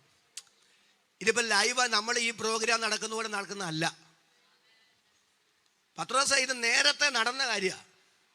പക്ഷെ ഇപ്പോഴാണ് ഞാൻ നിങ്ങളോട് ഇത് പറയുന്നത്. അപ്പൊ പിശാച് അവകാശവാദവുമായി വന്നതും യേശു കൊടുക്കാതിരുന്നതും ഇവരറിഞ്ഞില്ല. മനസ്സിലായില്ല? ഇന്നലകളിൽ സാത്താൻ വന്നെന്ന്, പക്ഷെ ഞാൻ അനുവദിച്ചില്ലെന്ന്. അവൻ വന്നതും ഞാൻ അനുവദിക്കാതിരുന്നതും നീ അറിഞ്ഞില്ല. ഇപ്പോഴാ അറിഞ്ഞത്. 2021 ഡിസംബർ മാസം 25-ാം തീയതി സ്തോത്രം ചെയ്ത് പറഞ്ഞോണം, നാം അറിയാത്ത പല കുഴികളും പിശാചു വെട്ടിയതാ. നമ്മൾ അറിയാത്ത തല തകർച്ചയുടെ വലയും പിശാചു വെച്ചതാ. പക്ഷെ നീ പോലും അറിയാതെ തമ്പുരാൻ അതിനെ ഒഴിവാക്കി തന്നതാ. ദൈവം അതിനെ മാറ്റി തന്നതാ. അതുകൊണ്ടാ ഇന്ന് രാത്രി ആരോഗ്യത്തോടെ വന്നിരിക്കുന്നത്, ആയുസ്സോടെ വന്നിരിക്കുന്നത്, ഇന്ന് രാത്രിയും കർത്താവിനെ ശുശ്രൂഷിക്കുന്നത്. എത്ര പേർക്ക് ഞാൻ പറയുന്നത് തിരിയുന്നുണ്ട്? അവർക്കായി ഞാൻ ദൈവത്തെ വാഴ്ത്തുന്നു. സഹോദരങ്ങളെ, ചില ദുരന്തങ്ങളൊക്കെ നമ്മുടെ കണ്ണിന്റെ മുമ്പിൽ വന്ന് നടന്ന് മാറിക്കഴിയുമ്പോൾ നമ്മൾ ദൈവത്തിന് സ്തോത്രം പറയും, അല്ലേ? ഈ ഭയങ്കര അപകടം വരേണ്ടതായിരുന്നു, എങ്കിലും ഒന്ന് ചെറുതായിട്ട് തട്ടിയിട്ട് അങ്ങ് പോയി. ദൈവത്തിന് സ്തോത്രം, നിങ്ങളുടെ പ്രാർത്ഥനയ്ക്ക് നന്ദി. അപ്പൊ പലതും തൊട്ടുരുമി പോകുമ്പോൾ നമ്മൾ പറയും ദൈവം സൂക്ഷിച്ചു. പക്ഷെ ഇനി ഒന്നും തൊട്ടുരുമി പോയില്ലേലും സ്തോത്രം പറയാൻ മടിക്കരുതെന്ന്. എന്നാന്നറിയോ? പലതും വന്നതാ, പക്ഷെ ലക്ഷ്യസ്ഥാനത്തെത്തുന്നതിന് മുമ്പേ എൻ്റെ തമ്പുരാൻ തകർത്ത് കളഞ്ഞതാ, ദൈവമില്ലായ്മയാക്കിയതാ. ഇന്ന് രാത്രി കുറിച്ചു വെച്ചോ, ലക്ഷ്യസ്ഥാനത്തു നിന്ന് പുറപ്പെട്ടതാ. പക്ഷേ ഉത്ഭവസ്ഥാനത്തുനിന്ന് പുറപ്പെട്ടെങ്കിലും ലക്ഷ്യസ്ഥാനത്തെത്തുന്നതിന് മുമ്പ് പാതി വഴിക്ക് തകർത്ത് കളഞ്ഞതുപോലെ എൻ്റെ തമ്പുരാൻ നടത്തിയ ചില ഇടപെടലുകളാ ഇന്ന് രാത്രിയും ഇവിടെ ഇരിക്കുന്നതെന്ന് ആത്മാവ് പറയുമ്പോൾ യേശുവേ നന്ദി എന്ന് പറയാൻ എത്ര പേർക്ക് മനസ്സുണ്ട്? പരിശുദ്ധാത്മാവിനോട് പറഞ്ഞ ദൂത് ഞാൻ പറയാം, വേദപുസ്തകത്തിൽ തന്നെ തെളിവ് പറയാം. യാക്കോബ് അമ്മാച്ചൻ്റെ വീട്ടിൽ നിന്ന്, അമ്മായപ്പൻ്റെ വീട്ടിൽ നിന്ന് സ്വന്തം വീട്ടിലേക്ക് വരുമ്പോൾ അവൻ്റെ മുമ്പിൽ ഒരു പ്രതിസന്ധി നിപ്പുണ്ട്. ഏതാ പ്രതിസന്ധി എന്നറിയാമോ? 10-20 വർഷങ്ങൾക്ക് പിറകിൽ ജ്യേഷ്ഠൻ പറഞ്ഞൊരു പദം, ഞാൻ നിന്നെ കൊല്ലും. പക്ഷെ ഇപ്പം കൊല്ലാത്തതിൻ്റെ കാര്യം എന്നറിയാവോ? അപ്പൻ മരിക്കാറായിരിക്കുക. ഇപ്പം ഞാൻ കൊലപാതകനായാൽ, ഒരു മകൻ മരിച്ചു മറ്റൊരു മകൻ കൊലപാതകനായെന്നും കൂടെ അറിയിച്ചാൽ അപ്പൻ ദുഃഖിക്കും. ദുഃഖത്തോടപ്പൻ്റെ കണ്ണ് അടയണ്ട. അപ്പനൊന്ന് കണ്ണടച്ചോട്ട്, നിനക്കിട്ട് ഞാൻ വെച്ചിട്ടുണ്ട്. പ്ലീസ്, എല്ലാവരും എന്നോട് വരുന്നുണ്ടോ? അപ്പം ഞാൻ നിന്നെ കൊല്ലും. ആര് പറയുക? ഏശാവ് പറയുക. ഇപ്പം ചെയ്യാത്തത് അപ്പനൊന്നും മരിക്കാനാ. റിബേക്ക പറഞ്ഞു, എൻ്റെ പൊന്നു മോനെ യാക്കോബിനോട് പറയടാ, അവൻ എൻ്റെ മോനല്ലേ, ഞാൻ അവനെ കാര്യങ്ങളൊക്കെ പറഞ്ഞു മനസ്സിലാക്കാം. അവൻ്റെ കോപം മാറിക്കഴിയുമ്പം നിന്നെ ആളയച്ച് വിളിപ്പിക്കാം. അപ്പം അമ്മ പറഞ്ഞു ആളയച്ച് വിളിപ്പിക്കാമെന്ന്. എപ്പോഴാ? ഇവൻ്റെ കോപം മാറിയ ശേഷം. 10-20 വർഷം കഴിഞ്ഞ് കേട്ടോ, യാക്കോബ് പ്രതീക്ഷിച്ചു വീട്ടിൽ നിന്ന് ആള് വരുമെന്ന്. ഒരുത്തനും വന്നില്ല. ഒരാമേനെന്ന് പറഞ്ഞു എൻ്റെ കൂടെ ഒന്ന് വന്നേ. അപ്പം ആള് വരാത്തതിൻ്റെ കാര്യം എന്നാ? യാക്കോബിന് ഒരു കാര്യം ഉറപ്പായി, ജ്യേഷ്ഠൻ്റെ കോപം മാറിയിട്ടില്ല. മാറിയാൽ ആള് വിടാമെന്ന അമ്മ പറഞ്ഞേക്കുന്നത്. പക്ഷേ അമ്മ ആളയച്ചില്ലെങ്കിലും ദൈവം പറഞ്ഞു മതി, പൊക്കോളാൻ പറഞ്ഞു. വീട്ടിലെ സാഹചര്യം അറിയത്തില്ലേലും, ജ്യേഷ്ഠൻ്റെ മനോഭാവം അറിയത്തില്ലേലും, തമ്പുരാൻ പോകാൻ പറഞ്ഞപ്പം മുമ്പും പിമ്പും നോക്കിയില്ല, എടുത്തൊരു ചാട്ടം വെച്ച് കൊടുത്തു. ഇന്ന് രാത്രി ഞാൻ സ്തോത്രം ചെയ്ത് പറയാം, സാഹചര്യത്തെ നോക്കി ദൈവഹിതത്തിന് ചുവട് വയ്ക്കാതെ അറച്ചു നിൽക്കരുത്. ആഴിയെന്നോർത്തില്ല, ആഴമാരാഞ്ഞില്ല, അലകൾക്ക് ഞാൻ തല്ലും ഭയപ്പെട്ടില്ല. ഇന്ന് രാത്രി വ്യക്തവും കൃത്യവുമായി ഒരു ദൈവഹിതം താങ്കളുടെ മുമ്പിൽ വെളിപ്പെട്ട് കിട്ടിയാൽ അറച്ചു നിൽക്കരുത്. ദൈവഹിതത്തിന് എടുത്തു ചാടിക്കണം. അതരം തുറന്ന് സ്തോത്രം പറയാൻ എത്ര പേർക്ക് മനസ്സുണ്ട്? ഇത് ചിലരോടുള്ള ദൈവ ശബ്ദമാണ്. ഇങ്ങനെ പോകുമ്പോഴേ കാലിന്റെ വേഗത കുറയുന്നു, ഹാർട്ടിന്റെ ഇടിപ്പ് കൂടുന്നു. എന്നാന്നറിയാവോ? തമ്പുരാനെ, അവനെ ഞാൻ എങ്ങനെ അഭിമുഖീകരിക്കും? അങ്ങനെ അഭിമുഖീകരിക്കുമ്പം ഏശാവിൻ്റെ പ്രതികരണം എന്തായിരിക്കും? അപ്പം എങ്ങനെ ഞാൻ 20 വർഷമായി പരിഹരിക്കപ്പെടാത്തൊരു പ്രശ്നം ഏശാവിനെ എങ്ങനെ അഭിമുഖീകരിക്കും? അവൻ്റെ മുമ്പിൽ എങ്ങനെ നിൽക്കും? യാക്കോബിന് അറിയാവുന്ന പ്രതിസന്ധി ഏശാവാ. എല്ലാവരും എന്നോട് വരുന്നുണ്ടോ? ദൈവവചനത്തിലൂടെ നിങ്ങൾ ശ്രദ്ധിച്ചു കേൾക്കണേ. എന്നാൽ അവൻ അറിയാത്തൊരു പ്രതിസന്ധി അവൻ്റെ പിറകെ വരുന്നുണ്ട്. അവൻ്റെ പിറകെ വരുന്ന പ്രതിസന്ധി ആരാന്നറിയാവോ? ലാബാനാ. ഇവൻ പോയി 3-ാം ദിവസമാ ലാബാൻ അറിയുന്നത് കബളിപ്പിച്ച് മുങ്ങിയെന്ന്. ലാബാൻ ആളും ആരവാരവുമായി അവൻ്റെ പിറകെ വന്നു. 7-ാമത്തെ ദിവസം ഗിലെയാദ് പർവ്വതത്തിൽ യാക്കോബ് എത്തി, ലാബാനും എത്തി. കയ്യെത്താവുന്ന ദൂരത്ത് ലാബാന് യാക്കോബിനെ കിട്ടി. നേരം വെളുത്താൽ യാക്കോബിനെ പിടിക്കാൻ പോകുക ലാബാൻ. പക്ഷെ അന്ന് രാത്രി ലാബാന്റെ അടുക്കൽ എൻ്റെ ദൈവം ഇറങ്ങി. എന്നിട്ട് ലാബാനോട് പറയുകയാ, യാക്കോബ് എൻ്റെ ദാസനാ, അവനോട് ഗുണമോ ദോഷമോ നീ ചെയ്തു പോകരുത്. Praise God, hallelujah. എത്ര പേര് ശ്രദ്ധിക്കുന്നുണ്ട്? ഇനി ഒരു ദൂത് നിങ്ങൾ ശ്രദ്ധിച്ചു കേട്ടോണേ.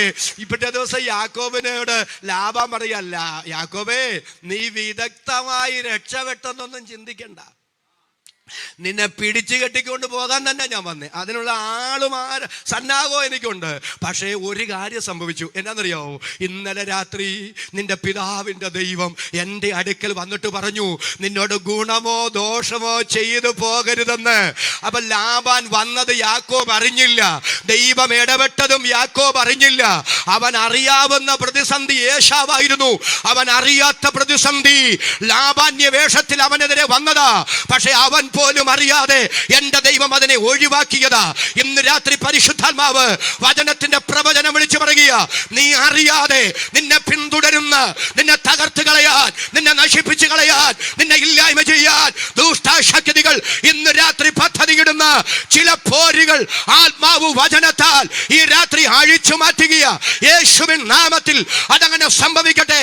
അതരം തുറന്ന് സ്തോത്രം പറയാൻ മനസ്സുള്ള ദൈവമക്കൾ മാത്രം കരമടിച്ച് ശക്തിയോടെ ഇന്ന് രാത്രി സ്തോത്രം ചെയ്യുക. സഹോദര, താങ്കൾ അറിയാതെ അദൃശ്യ മണ്ഡലത്തിൽ ദുഷ്ടശക്തികൾ തയ്യാറാക്കുന്ന ചില പദ്ധതികൾ ഇന്ന് രാത്രി പരിശുദ്ധാത്മാവ് ഈ മീറ്റിംഗിൽ വചനത്താൽ അടിച്ചു മാറ്റുന്നത് എനിക്ക് മനസ്സിലാകുന്നു.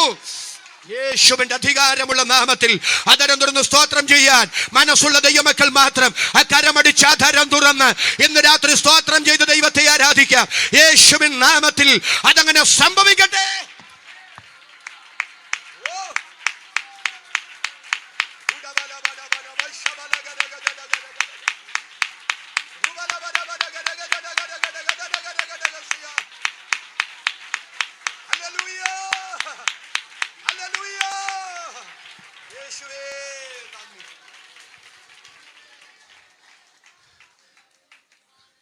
കർത്താവിന് നന്ദി പറയുന്നു. ശ്രദ്ധിച്ചേ, പിതാവേ, ഞാൻ അവരെ സൂക്ഷിച്ചു. ആമേൻ പറഞ്ഞേ. ഇവരെ ഗോതമ്പ് പോലെ പാറ്റാൻ, ഇവരെ നശിപ്പിച്ചു കളയാൻ സാത്താൻ എന്നോട് അനുവാദം ചോദിച്ചു വന്നതാ. ഞാൻ അനുവദിച്ചില്ല. അവരറിയാതെ അവർക്കെതിരെ തകർച്ചയുടെ കുഴി ദുഷ്ടശക്തി വെട്ടിയതാ. ഞാൻ സമ്മതിച്ചില്ല, ഞാൻ അനുവദിച്ചില്ല. ഇന്ന് രാത്രി ഞാൻ ഇങ്ങനെ അത് പറയാം, എന്നിട്ട് അടുത്ത പദത്തിലേക്ക് വരാം. നാം ഒരിക്കൽ നിത്യതയിലെത്തും. ഹല്ലേലൂയ. നാഥന്റെ മുൻപിൽ നാം ചെല്ലും. അന്ന് നിറകണ്ണുകളോടെ പറയും, യേശുവേ, ഈ നിത്യതയിൽ ഞാൻ എത്തിച്ചേരാതിരിക്കാൻ പിശാച് എന്തെല്ലാം തകർച്ചയുടെ കുഴി വെട്ടിയതാ, എന്തെല്ലാം കുരുക്കുകളും കെണികളും ഒരുക്കിയതാ എന്ന ഞാൻ പോലും അറിയാതെ ആ കുഴികളെ ഒഴിവാക്കി ആ കുരുക്കുകളിൽ നിന്ന് വിടുവിച്ച് എന്നെ നിത്യതയിൽ എത്തിച്ച ദൈവകൃപയെ നന്ദി എന്ന് പറയാൻ ഒരു നിത്യത നമ്മുടെ തലയ്ക്ക് മുകളിലുണ്ട്. എത്ര പേർക്ക് ആമേൻ പറയാൻ ചങ്കൂറ്റമുണ്ട്? അവർക്കായി ഞാൻ കർത്താവിനെ സ്തുതിക്കുന്നു. ഹല്ലേലൂയ. എനിക്ക് അവിടെ തന്നെ ഒത്തിരി നേരം നിന്നാൽ കൊള്ളാവുന്നുണ്ട്. പക്ഷേ ഞാൻ ഇത്രയും ദീർഘദൂരം 250 കിലോമീറ്റർ മിച്ചം ഞാൻ യാത്ര ചെയ്ത് വന്നുമ്പോൾ നിത്യതയുടെ ഒരു ദൂതും കൂടെ പറയണ്ടേ? ആമേൻ. അതുകൂടെ പറഞ്ഞാലല്ലേ നമ്മുടെ വിഷയം പൂർണ്ണമാകൂ. അതുകൊണ്ട് ഞാൻ ഇവിടെ നിന്ന് ബ്രേക്ക് എടുക്കുകയാണ്. എന്നിട്ട് ഞങ്ങൾ മൂന്നാമത്തെ പ്രാർത്ഥനയിലേക്ക് വരികയാണ്. യേശു കർത്താവിനായി പ്രാർത്ഥിക്കുകയാണ്. ഒന്നുകൂടെ പറയാം. യേശു യേശുവിനായി പ്രാർത്ഥിക്കുന്നു. യേശു നമുക്കായി പ്രാർത്ഥിക്കുന്നു. 3, യേശു ശിഷ്യന്മാർക്കായി പ്രാർത്ഥിക്കുന്നു. ഒന്നാമത്തെ പ്രാർത്ഥന, യേശു കർത്താവിനായി പ്രാർത്ഥിക്കുന്നു. എന്താ യേശു കർത്താവ് പ്രാർത്ഥിക്കുന്നത്? പിതാവേ, ലോകസ്ഥാപനത്തിനു മുൻപേ എനിക്ക് അങ്ങയുടെ അടുക്കലുണ്ടായിരുന്ന മഹത്വത്തിലേക്ക് എന്നെ കൈക്കൊള്ളണമേ. ആമേൻ പറയാൻ എത്ര പേർക്ക് മനസ്സുണ്ട്? ആ പ്രാർത്ഥനയുടെ ഗൗരവം എന്താണെന്ന് ഞാൻ പറയാം, ഓടിച്ചു പറഞ്ഞ് അവസാനിപ്പിക്കാം. നമ്മുടെ വാഴ്ത്തപ്പെട്ട കർത്താവ് ഈ മണ്ണിലേക്ക് വരുമ്പോൾ തൻ്റെ ദൈവത്വമല്ല, പ്രത്യുത ദൈവത്വത്തിന്റെ മഹത്വമാണ് വേണ്ടാന്ന് വെച്ച് വന്നത്. ഫിലിപ്പി ലേഖനം 2-ാം അധ്യായം 5 മുതൽ ക്രിസ്തുവിന്റെ മനസ്സ് തന്നെ, ക്രിസ്തുയേശുവിലുള്ള ഭാവം തന്നെ നിങ്ങളിലും ഉണ്ടായിരിക്കട്ടെ. അവൻ ദൈവരൂപത്തിലിരിക്കെ ദൈവത്തോടുള്ള സമത്വം മുറുകെ പിടിച്ചു കൊള്ളണമെന്ന് വിചാരിക്കാതെ മനുഷ്യ സാദൃശ്യത്തിലായി തന്നെത്താൻ താഴ്ത്തി, അല്ലേ, അനുസരണമുള്ളവനായി, ക്രൂശിലെ മരണത്തോളം തന്നെ അനുസരണമുള്ളവനായി. വിശദീകരിക്കുന്നില്ല. അപ്പൊ യേശു കർത്താവ് മണ്ണിൽ വരുമ്പോൾ ദൈവത്വമല്ല, ദൈവത്വത്തിന്റെ മഹത്വമാവേണ്ടെന്ന് വെച്ച് വന്നത്. എന്തുകൊണ്ട് നമ്മുടെ കർത്താവ് തൻ്റെ ദൈവത്വത്തിന്റെ മഹത്വം വേണ്ടെന്ന് വെച്ചു വന്നു? അതറിയണമെങ്കിൽ ഏദനിലേക്ക് നമുക്കൊന്ന് വരണം. എന്താ ആദാമ്യ പാപം എന്താണെന്ന് നന്നായി വിശദീകരിക്കേണ്ടതാണ്. ഒറ്റ ചിന്ത. നയപരമായി പിശാച് വന്ന് ഹവ്വായോട് ചോദിക്കുകയാണ്, ഈ തോട്ടത്തിലുള്ള എല്ലാ വൃക്ഷങ്ങളുടെയും ഫലം തിന്നരുതെന്ന് വാസ്തവമായി ദൈവം നിങ്ങളോട് കൽപ്പിച്ചിട്ടുണ്ടോ? ഹവ്വായുടെ മറുപടി ഇല്ലില്ലില്ലില്ലില്ല, എല്ലാ വൃക്ഷങ്ങളുടെയും ഫലമൊന്നും തിന്നരുതെന്ന് തമ്പുരാൻ കൽപ്പിച്ചിട്ടില്ല. എന്നാൽ തോട്ടത്തിന്റെ നടുവിലുള്ള നന്മതിന്മകളെ കുറിച്ചുള്ള അറിവിന്റെ വൃക്ഷത്തിന്റെ ഫലം തിന്നരുതെന്നും മാത്രമല്ല തുടരുതെന്നും കൂടെ പറഞ്ഞിട്ടുണ്ട്. നമ്മളതിന് കൊടുക്കുന്ന വ്യാഖ്യാനം തെറ്റല്ല. മെനഞ്ഞു കെട്ടി കരുതിക്കുട്ടി ഹവ്വ ഒരു പോഷ്ക് പറഞ്ഞു, ആ വിടവിലൂടെ പിശാച് കയറിയെന്നാണ്. ഞാൻ അതിനെ എതിർക്കുന്നില്ല, അതൊരു വശമാണ്. പക്ഷെ അതിനൊരു മറുവശം കൂടില്ലേ? ഇത് തുടരുതെന്നും കൂടെ ദൈവം പറഞ്ഞെന്ന് പറയുമ്പം കരുതിക്കുട്ടി ഒരു പോഷ്ക് പറഞ്ഞു എന്നതിനേക്കാൾ സത്യത്തിൽ ആ പാവ സഹോദരി ആ വൃക്ഷഫലം പറിച്ചു തിന്നാൻ പോയിട്ട് തൊടാൻ പോലും ആഗ്രഹിച്ചിരുന്നില്ല. എന്നോട് ചേർന്നൊരു ആമേനൊന്ന് പറ. ശരിയല്ലേ? അങ്ങനൊരു നിങ്ങൾക്ക് വേണ്ടിയല്ലേ ഞാൻ ഈ പറയുന്നത്. അപ്പൊ നിങ്ങൾ ശ്രദ്ധിച്ചേ, ആ വൃക്ഷഫലം തൊടാൻ പോലും ആഗ്രഹിച്ചിരുന്നില്ല എന്നൊരു വശം ഇല്ലേ അവിടെ? അങ്ങനെയാണെങ്കിൽ വിലക്കപ്പെട്ട, തൊടാൻ പോലും ആഗ്രഹിക്കാത്ത കനിയിലേക്ക് എങ്ങനെ കൈ നീണ്ടത്? കൊരിന്ത്യ ലേഖനത്തിൽ പൗലോസ് പറഞ്ഞത് ശ്രദ്ധിച്ചിട്ടുണ്ടോ? സർപ്പം ഹവ്വായെ ഉപായത്താൽ ചതിച്ചതുപോലെ ക്രിസ്തുവിനോടുള്ള ഏകാഗ്രതയും ഹൃദയ നിർമ്മലതയും വിട്ട് നിങ്ങളുടെ ഹൃദയം വഷളായി പോകുമോ എന്ന് ഞാൻ ഭയപ്പെടുന്നു. അപ്പോ അവന്റെ ഉപായം, അവന്റെ ചതി എന്താ? പിശാചിന്റെ ഉപായം എന്താ? പിശാചിന്റെ ചതി. പിശാച് പറയണേ, എന്തിനാ ദൈവം തിന്നരുതെന്ന് പറഞ്ഞെന്നറിയാവോ? തിന്നാലേ നിങ്ങൾ ദൈവത്തെ പോലാകും. അത് ദൈവത്തിന് താല്പര്യമില്ല. അപ്പോഴാണ് ഹവ്വായിക്ക് കത്തിയത്. അത് പറ. എല്ലാ വൃക്ഷങ്ങളുടെയും ഫലം തിന്നാം, ഇതിൻ്റെ മാത്രം ഫലം തിന്നരുതെന്ന് ഉടയതമ്പുരാൻ പറഞ്ഞപ്പോൾ തൊട്ട് ഞാൻ വിചാരിക്കുന്ന അതെന്നെ അങ്ങനെ പറഞ്ഞെന്ന്. ഇപ്പോഴല്ലേ മനസ്സിലായത് ദൈവം അങ്ങനെയൊക്കെ ആണെങ്കിലും ഞങ്ങൾ ദൈവത്തെ പോലാകുന്നത് ദൈവത്തിന് ഇഷ്ടമല്ല.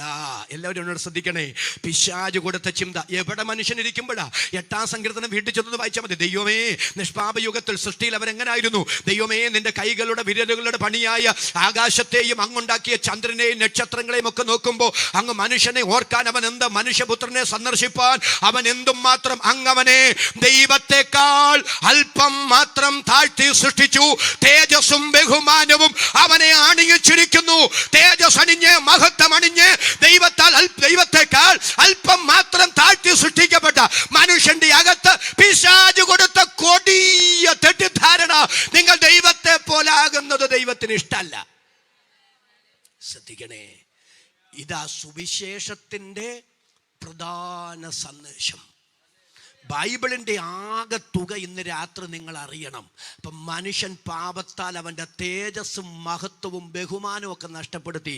ദൈവം എന്താ ചെയ്തെന്നറിയാവോ? ദൈവം ചെയ്തത് എന്താണെന്ന് പറഞ്ഞതിന് മുമ്പ് മനുഷ്യപ്രകൃതി എന്താ? മനുഷ്യൻ്റെ പ്രവണത താണ നിലയിൽ നിന്ന് ക്രമാനുഗതമായി ഉയർന്ന തലത്തിലേക്ക് എത്തപ്പെടുക. ശരിയല്ലേ? രാമൻ എന്ന് പറഞ്ഞേ. ഉയർന്ന പദവിയിൽ നിന്ന് താഴോട്ട് വരാൻ ആർക്കെങ്കിലും മനസ്സുണ്ടോ? ഇല്ല. താണതിൽ നിന്ന് എത്രയും ഉന്നതിയിലെത്താമോ അവിടം വരെ എത്തുക, അതാണ് മനുഷ്യപ്രവണത. തെറ്റല്ല, അത് നല്ല കാര്യമാണ്. പക്ഷേ എൻ്റെ ദൈവം എന്നാ ചെയ്തെന്നറിയാവോ? മനുഷ്യ, പിശാച് നിന്നോട് എന്നാ പറഞ്ഞത്? നീ എന്നെ പോലാകുന്നത് എനിക്കിഷ്ടമല്ലെന്നല്ലേ? എന്നാൽ എൻ്റെ ഹൃദയം ഞാൻ നിനക്ക് തുറന്ന് കാണിച്ചു തരാം. അതിനെൻ്റെ ദൈവം എന്താ ചെയ്തെന്നറിയാവോ? മനുഷ്യൻ താണതിൽ നിന്ന് ഉയർന്നതിലേക്ക് പോകാൻ ഇഷ്ടപ്പെടുമ്പോ സ്വർഗത്തെക്കാൾ ഉന്നതൻ, ഈ അഖിലാണ്ട ഘടാകത്തിന്റെ ഊട്ടയവൻ, സകലത്തിന്റെയും സൃഷ്ടാവ്, തേജസ്സിന്റെ കർത്താവ് മനുഷ്യനായി തന്റെ തേജസ്സും ബഹുമാനവും മഹത്വവും വേണ്ടെന്ന് വെച്ച് ഈ മണ്ണിലേക്ക് വന്നു. അതുകൊണ്ടല്ലേ പുതിയ നിയമം പറയുക, തിരുവെടുത്ത് പറയുക, മക്കൾ ജഡരക്തങ്ങളോട് കൂടിയവരാകിയാൽ അവനും അവരെ പോലെ ജഡരക്തങ്ങളോട് കൂടിയവനായി മണ്ണിലേക്ക് വന്നു. അതരം തുറന്നു സ്തോത്രം പറയാൻ എത്ര പേർക്ക് മനസ്സുണ്ട്? അവർക്കായി ഞാൻ ദൈവത്തെ സ്തുതിക്കുന്നു. സഹോദരങ്ങളെ, അതാണ് സുവിശേഷം. എൻ്റെ കർത്താവ് അങ്ങനെ വന്നതുകൊണ്ട് എനിക്ക് ഒത്തിരി നേരം പ്രസംഗിക്കാൻ കൊള്ളാമെന്നുണ്ട്, പക്ഷെ തിരിച്ചെനിക്ക് കുമ്മളിക്ക് പോകേണ്ടതാണ്. അതുകൊണ്ട് ഓടിച്ച് പറഞ്ഞ് അവസാനിപ്പിക്കുക. എൻ്റെ കർത്താവ് അങ്ങനെ വന്നതുകൊണ്ട് നമുക്കെന്താ ഗുണം കിട്ടിയതെന്നറിയാമോ? വായിക്കണ്ട കേട്ടോ, ഇനിയുള്ള വാക്യങ്ങൾ ഞാൻ ഓടിച്ചങ്ങ് പറഞ്ഞേക്കാം. റോമാലേഖനം 8:18 ഒരുമിച്ച് ചേർന്നൊന്ന് പറയാൻ പറ്റുമെങ്കിൽ നല്ലതാ. നമ്മിൽ വെളിപ്പെടുവാനുള്ള തേജസ് വിചാരിച്ചാൽ ഈ കാലത്തിലെ കഷ്ടങ്ങൾ സാരമില്ലെന്നെണ്ണുന്നു. ഒരുമിച്ച് ദൈവമക്കൾ എന്ന് വിളിച്ചു പറഞ്ഞ്, നമ്മിൽ വെളിപ്പെടുവാനുള്ള തേജസ് വിചാരിച്ചാൽ ഈ കാലത്തിലെ കഷ്ടങ്ങൾ സാരമില്ലെന്നെണ്ണുന്നു. അപ്പൊ നമ്മൾ ഒരു തേജസ് വെളിപ്പെടാനുണ്ട്. ഇനി നമ്മൾ എന്തിനാ രക്ഷിക്കപ്പെട്ടത്? 2 തെസ്സലോനിക്ക ലേഖനം വായിക്കേണ്ട 2-ാം അധ്യായം 14-ാമത്തെ വാക്യം. നമ്മുടെ കർത്താവിന്റെ മഹത്വം പ്രാപിക്കാനല്ലോ അവൻ ഞങ്ങളുടെ സുവിശേഷ ഘോഷണത്താൽ നിങ്ങളെ രക്ഷയ്ക്ക് വിളിച്ചത്. രക്ഷിക്കപ്പെട്ടത് എന്തിനാ? രക്ഷിക്കപ്പെട്ടവർ എന്തിനാ നിൽക്കുന്നത്? ഒന്നല്ലാതെ മറ്റൊരു ലക്ഷ്യം അതിനില്ല. ആത്യന്തിക ലക്ഷ്യം ഇതാണ്, എന്റെ കർത്താവിന്റെ മഹത്വം പ്രാപിക്കാനുണ്ട്. നമ്മുടെ കർത്താവിന്റെ മഹത്വം പ്രാപിക്കാനല്ലോ അവൻ ഞങ്ങളുടെ സുവിശേഷ ഘോഷണത്താൽ നിങ്ങളെ രക്ഷയ്ക്ക് വിളിച്ചത്. 1 യോഹന്നാൻ 3:1 മുതൽ കാൺമീൻ, നാം ദൈവമക്കൾ എന്ന് വിളിക്കപ്പെടുവാൻ പിതാവ് എത്ര വലിയ സ്നേഹം നമുക്ക് നൽകിയിരിക്കുന്നു. അയ്യോ, നിങ്ങൾ എന്നോട് ചേർന്നൊന്ന് സഹകരിച്ച്. എൻ്റെ വോക്കൽ കോഡിനെല്ലാം ആകപ്പാടെ പ്രശ്നം വന്നിരിക്കുന്നതാണ്. ഇങ്ങനെ പറയരുതെന്നാണ് എന്നോട് പറഞ്ഞിരിക്കുന്നത്. എങ്കിലും ഞാൻ ആവേശം കൊണ്ട് ഇങ്ങനെ പറയുകയാണ്. നിങ്ങളിങ്ങനെ ഒന്ന് സഹകരിച്ച് വരണം. പലപ്പോഴും പ്രസംഗിക്കാൻ നിൽക്കുമ്പോൾ ഞാൻ ഓർക്കും, ഞാൻ അങ്ങനെ ശാന്തമായിട്ട് പറഞ്ഞിട്ട് വായിപ്പിച്ച് പോകാമെന്ന്. പക്ഷെ പ്രസംഗത്തിൽ നിൽക്കുമ്പോൾ ഒരു ആവേശമല്ലേ, അതുകൊണ്ട് അങ്ങ് പറയുക. 1 യോഹന്നാൻ 3:1 മുതൽ കാൺമീൻ, ദൈവമക്കൾ എന്ന് വിളിക്കപ്പെടുവാൻ പിതാവ് എത്ര വലിയ സ്നേഹം നമുക്ക് നൽകിയിരിക്കുന്നു. പ്രിയമുള്ളവരെ, നാം ഇപ്പോൾ ദൈവമക്കളാകുന്നു. അടുത്തത്, നാം ഇന്നതാകുമെന്ന് ഇതുവരെ പ്രത്യക്ഷമായില്ല. അവൻ പ്രത്യക്ഷനാകുമ്പോൾ നാം അവനെ താനിരിക്കും പോലെ തന്നെ കാണുന്നതാകൊണ്ട് അവനോട് സദൃശന്മാരാകും. എഴുതി വെച്ചോണം കേട്ടോ. അവൻ പ്രത്യക്ഷനാകുമ്പോൾ നാം അവനെ താൻ ഇരിക്കും പോലെ തന്നെ കാണുന്നതാകൊണ്ട് അവനോട് സദൃശന്മാരാകും. ഫിലിപ്പ്യ ലേഖനം 3-ാം അധ്യായം 20-21 വാക്യങ്ങൾ. നമ്മുടെ പൗരത്വമോ സ്വർഗത്തിലാകുന്നു. അവിടെ നിന്ന് കർത്താവായ യേശു രക്ഷിതാവായി വരുമെന്ന് നാം കാത്തിരിക്കുന്നു. അവൻ സകലവും തനിക്ക് കീഴ്പ്പെടുത്തുവാൻ കഴിയുന്ന തന്റെ വ്യാപാര ശക്തി കൊണ്ട് നമ്മുടെ താഴ്ചയുള്ള ശരീരത്തെ അവന്റെ മഹത്വമുള്ള ശരീരത്തോട് അനുരൂപമായി രൂപാന്തരപ്പെടുത്തും. പുനരുദ്ധാനത്തിന്റെ പൊൻപുലരിയിൽ കാഹളനാദത്തിങ്കൽ എന്റെ കർത്താവിന്റെ മടങ്ങി വരവിൽ വീണ്ടെടുക്കപ്പെട്ട ഒരു ദൈവ പൈതലിന് കിട്ടാൻ പോകുന്ന തേജസ്, കിട്ടാൻ പോകുന്ന മഹത്വം നഷ്ടപ്പെട്ട ആദാമ്യ തേജസ് അല്ല. എന്റെ യേശു ഏതു തേജസ്സിലാണോ, എന്റെ കർത്താവ് ഏതു മഹത്വത്തിലാണോ, ആ തേജസ്സിലേക്ക്, ആ മഹത്വത്തിലേക്ക് എന്നെ നയിക്കാൻ തേജസ്സിന്റെ കർത്താവ് എനിക്ക് വേണ്ടി മണ്ണിൽ മനുഷ്യനായി വന്ന അതുല്യ ദൈവകൃപയോർത്ത് ഇന്ന് രാത്രി സ്തോത്രം ചെയ്യാൻ രക്ഷിക്കപ്പെട്ട ദൈവമക്കളെ എത്ര പേർക്ക് മനസ്സുണ്ട്? അവർക്കായി ഞാൻ ദൈവത്തെ സ്തുതിക്കുന്നു. ഹല്ലേലൂയ. എന്റെ പ്രിയരേ, യേശുവിന്റെ ക്രൂശിന്റെ ചുവട്ടിലേക്ക് നമുക്കൊന്ന് വരണ്ടേ? എബ്രായ ലേഖനം ഒന്നെടുത്ത്, എബ്രായ ലേഖനം 2-ാം അധ്യായം അതിന്റെ 10-ാമത്തെ വാക്യം. എബ്രായ ലേഖനം 2-ാം അധ്യായം 10-ാമത്തെ വാക്യം. ആമേൻ. രക്തം ചെയ്യും.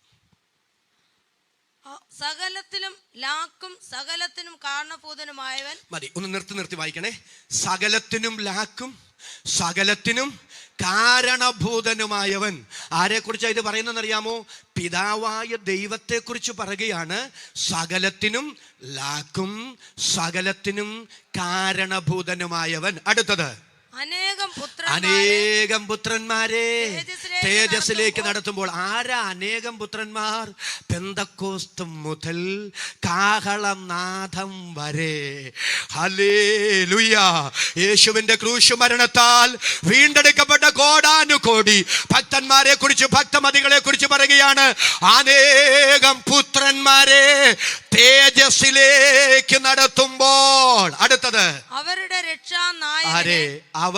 രക്ഷാനായകനെ, നമ്മുടെ വാഴ്ത്തപ്പെട്ട കർത്താവിനെ കഷ്ടാനുഭവങ്ങളാൽ തികഞ്ഞവനാക്കുന്നത് യുക്തമായിരുന്നു. എല്ലാവരും ഒന്ന് ശ്രദ്ധിച്ച്, നമ്മെ തേജസ്സിലേക്ക് നടത്താൻ നമ്മുടെ കർത്താവിനെ കഷ്ടാനുഭവങ്ങളാൽ തികഞ്ഞവനാക്കുന്നത് യുക്തമായിരുന്നു എന്ന് പറഞ്ഞാൽ, യേശു കർത്താവിൽ എന്തെങ്കിലും അപൂർണതയുള്ളത് കൊണ്ട് ആ അപൂർണത നികത്തിയിട്ട് എൻ്റെ തേജസ് പൂർത്തീകരിക്കാവുന്നല്ല. കഷ്ടാനുഭവങ്ങളാൽ തികഞ്ഞവനാക്കിയെന്ന് പറഞ്ഞാൽ KJ തോമസിന്റെ തേജസ് പൂർത്തീകരിക്കാൻ ഇന്ന കഷ്ടം കൂടെ എൻ്റെ കർത്താവ് അനുഭവിക്കാനുണ്ടായിരുന്നു, ഇന്നതുകൂടെ മിച്ചമുണ്ടായിരുന്നു എന്ന് ദൈവിക നീതിന്യായ കോടതിയിൽ പറയാൻ ഇടവരാതെ എൻ്റെ തേജസ്സിനായി, എൻ്റെ നിത്യതയ്ക്കായി, എൻ്റെ വീണ്ടെടുപ്പിനായി എന്തെല്ലാം എൻ്റെ രക്ഷിതാവ് തികയ്ക്കണമെന്ന് ദൈവിക നീതിന്യായ കോടതി പ്രഖ്യാപിച്ചോ, ആ സകലതും എനിക്ക് വേണ്ടി നിവർത്തിച്ച് എൻ്റെ തേജസ്സിന്റെ പൂർണ്ണത ഒരുക്കിയ യേശുവേ, അങ്ങേക്ക് നന്ദി എന്ന് പറയാൻ എത്ര പേർക്ക് മനസ്സുണ്ട്? ഹല്ലേലൂയ. ഈ രാത്രി ഞാൻ കർത്താവിനെ വാഴ്ത്തുന്നു. യെശയ്യാ പ്രവാചകന്റെ പുസ്തകം വായിക്കണ്ട കേട്ടോ. 52-ാം അധ്യായം നിങ്ങൾ ഒന്ന് വായിക്കണം. യേശുവിന്റെ ക്രൂശ് മരണത്തിന് 700 വർഷങ്ങൾക്ക് പിറകിൽ പ്രവാചക വരണ്യനായ യേശയ്യാവ് യേശുവിന്റെ ക്രൂശിനെ കണ്ടു പ്രവചിക്കുകയാണ്.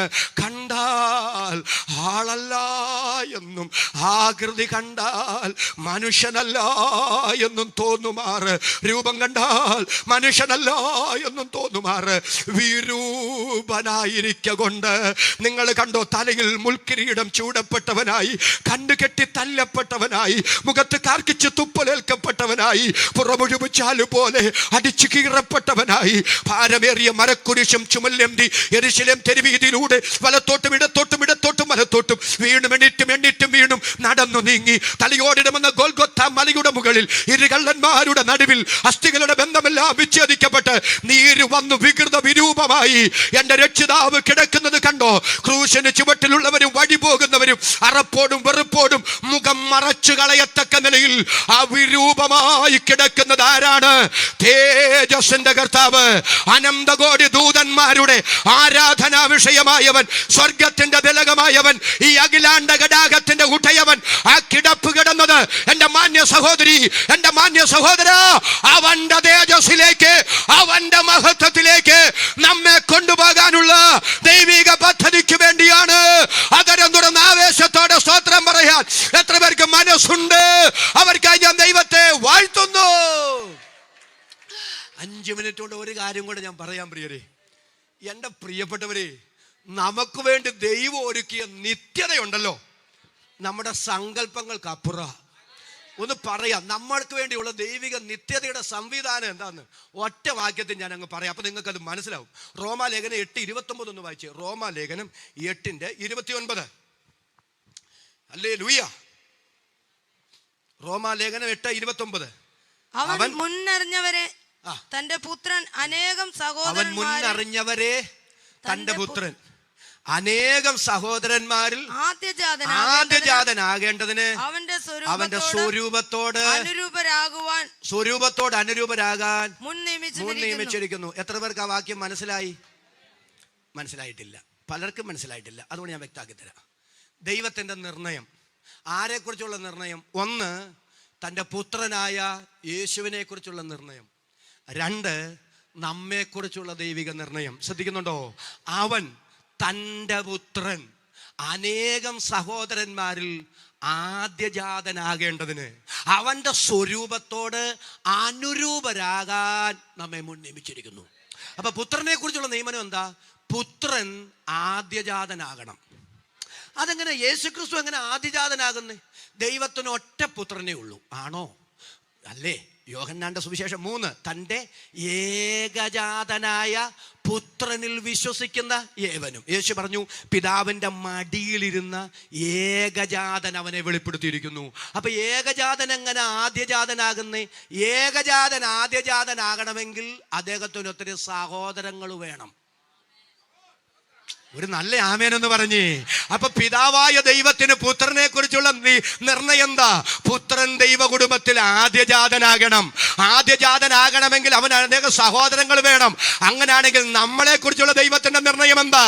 തന്റെ പുത്രൻ അനേകം സഹോദരന്മാരിൽ ആദ്യജാതനാകേണ്ടതിന് അവന്റെ സ്വരൂപത്തോട് അനുരൂപരാകാൻ നമ്മെ മുൻ നിയമിച്ചിരിക്കുന്നു. അർത്ഥം എന്താണെന്നറിയാമോ? വരുവാനുള്ള നിത്യത എന്താണെന്നറിയാമോ? യേശു കർത്താവ് ദൈവ കുടുംബത്തിലെ മൂത്ത സഹോദരനും ആദ്യജാതനും ആ ദൈവ കുടുംബത്തിൽ യേശുവിന്റെ സഹോദരങ്ങളുമായി യേശുവിന് എന്തെല്ലാം പിതൃസന്നിധിയിലുണ്ടോ അതിന്റെ എല്ലാം കൂടെ അവകാശം നിനക്കും കൂടെ തന്ന് നിത്യത മുഴുവൻ ആ അവകാശത്തിന് നിന്നെ കൂട്ടവകാശിയാക്കുന്നതാണ് ദൈവം ഒരുക്കിയിരിക്കുന്ന നിത്യതയെന്ന് ഇന്ന് രാത്രി തിരിച്ചറിഞ്ഞ് അതരം തുറന്ന് സ്തോത്രം പറയാൻ എത്ര പേർക്ക് മനസ്സുണ്ട്? അവർക്കായി ഞാൻ ദൈവത്തെ സ്തുതിക്കുന്നു. ഈ കൂട്ടവകാശം എന്നൊക്കെ പറഞ്ഞാലുണ്ടല്ലോ, തുള്ളിച്ചാടി സ്തോത്രം പറയേണ്ടതാ. എന്താ കൂട്ടവകാശം? ഇത് ഫേസ്ബുക്കിൽ നിന്ന് പോകുന്നില്ലല്ലോ. ഉണ്ടോ?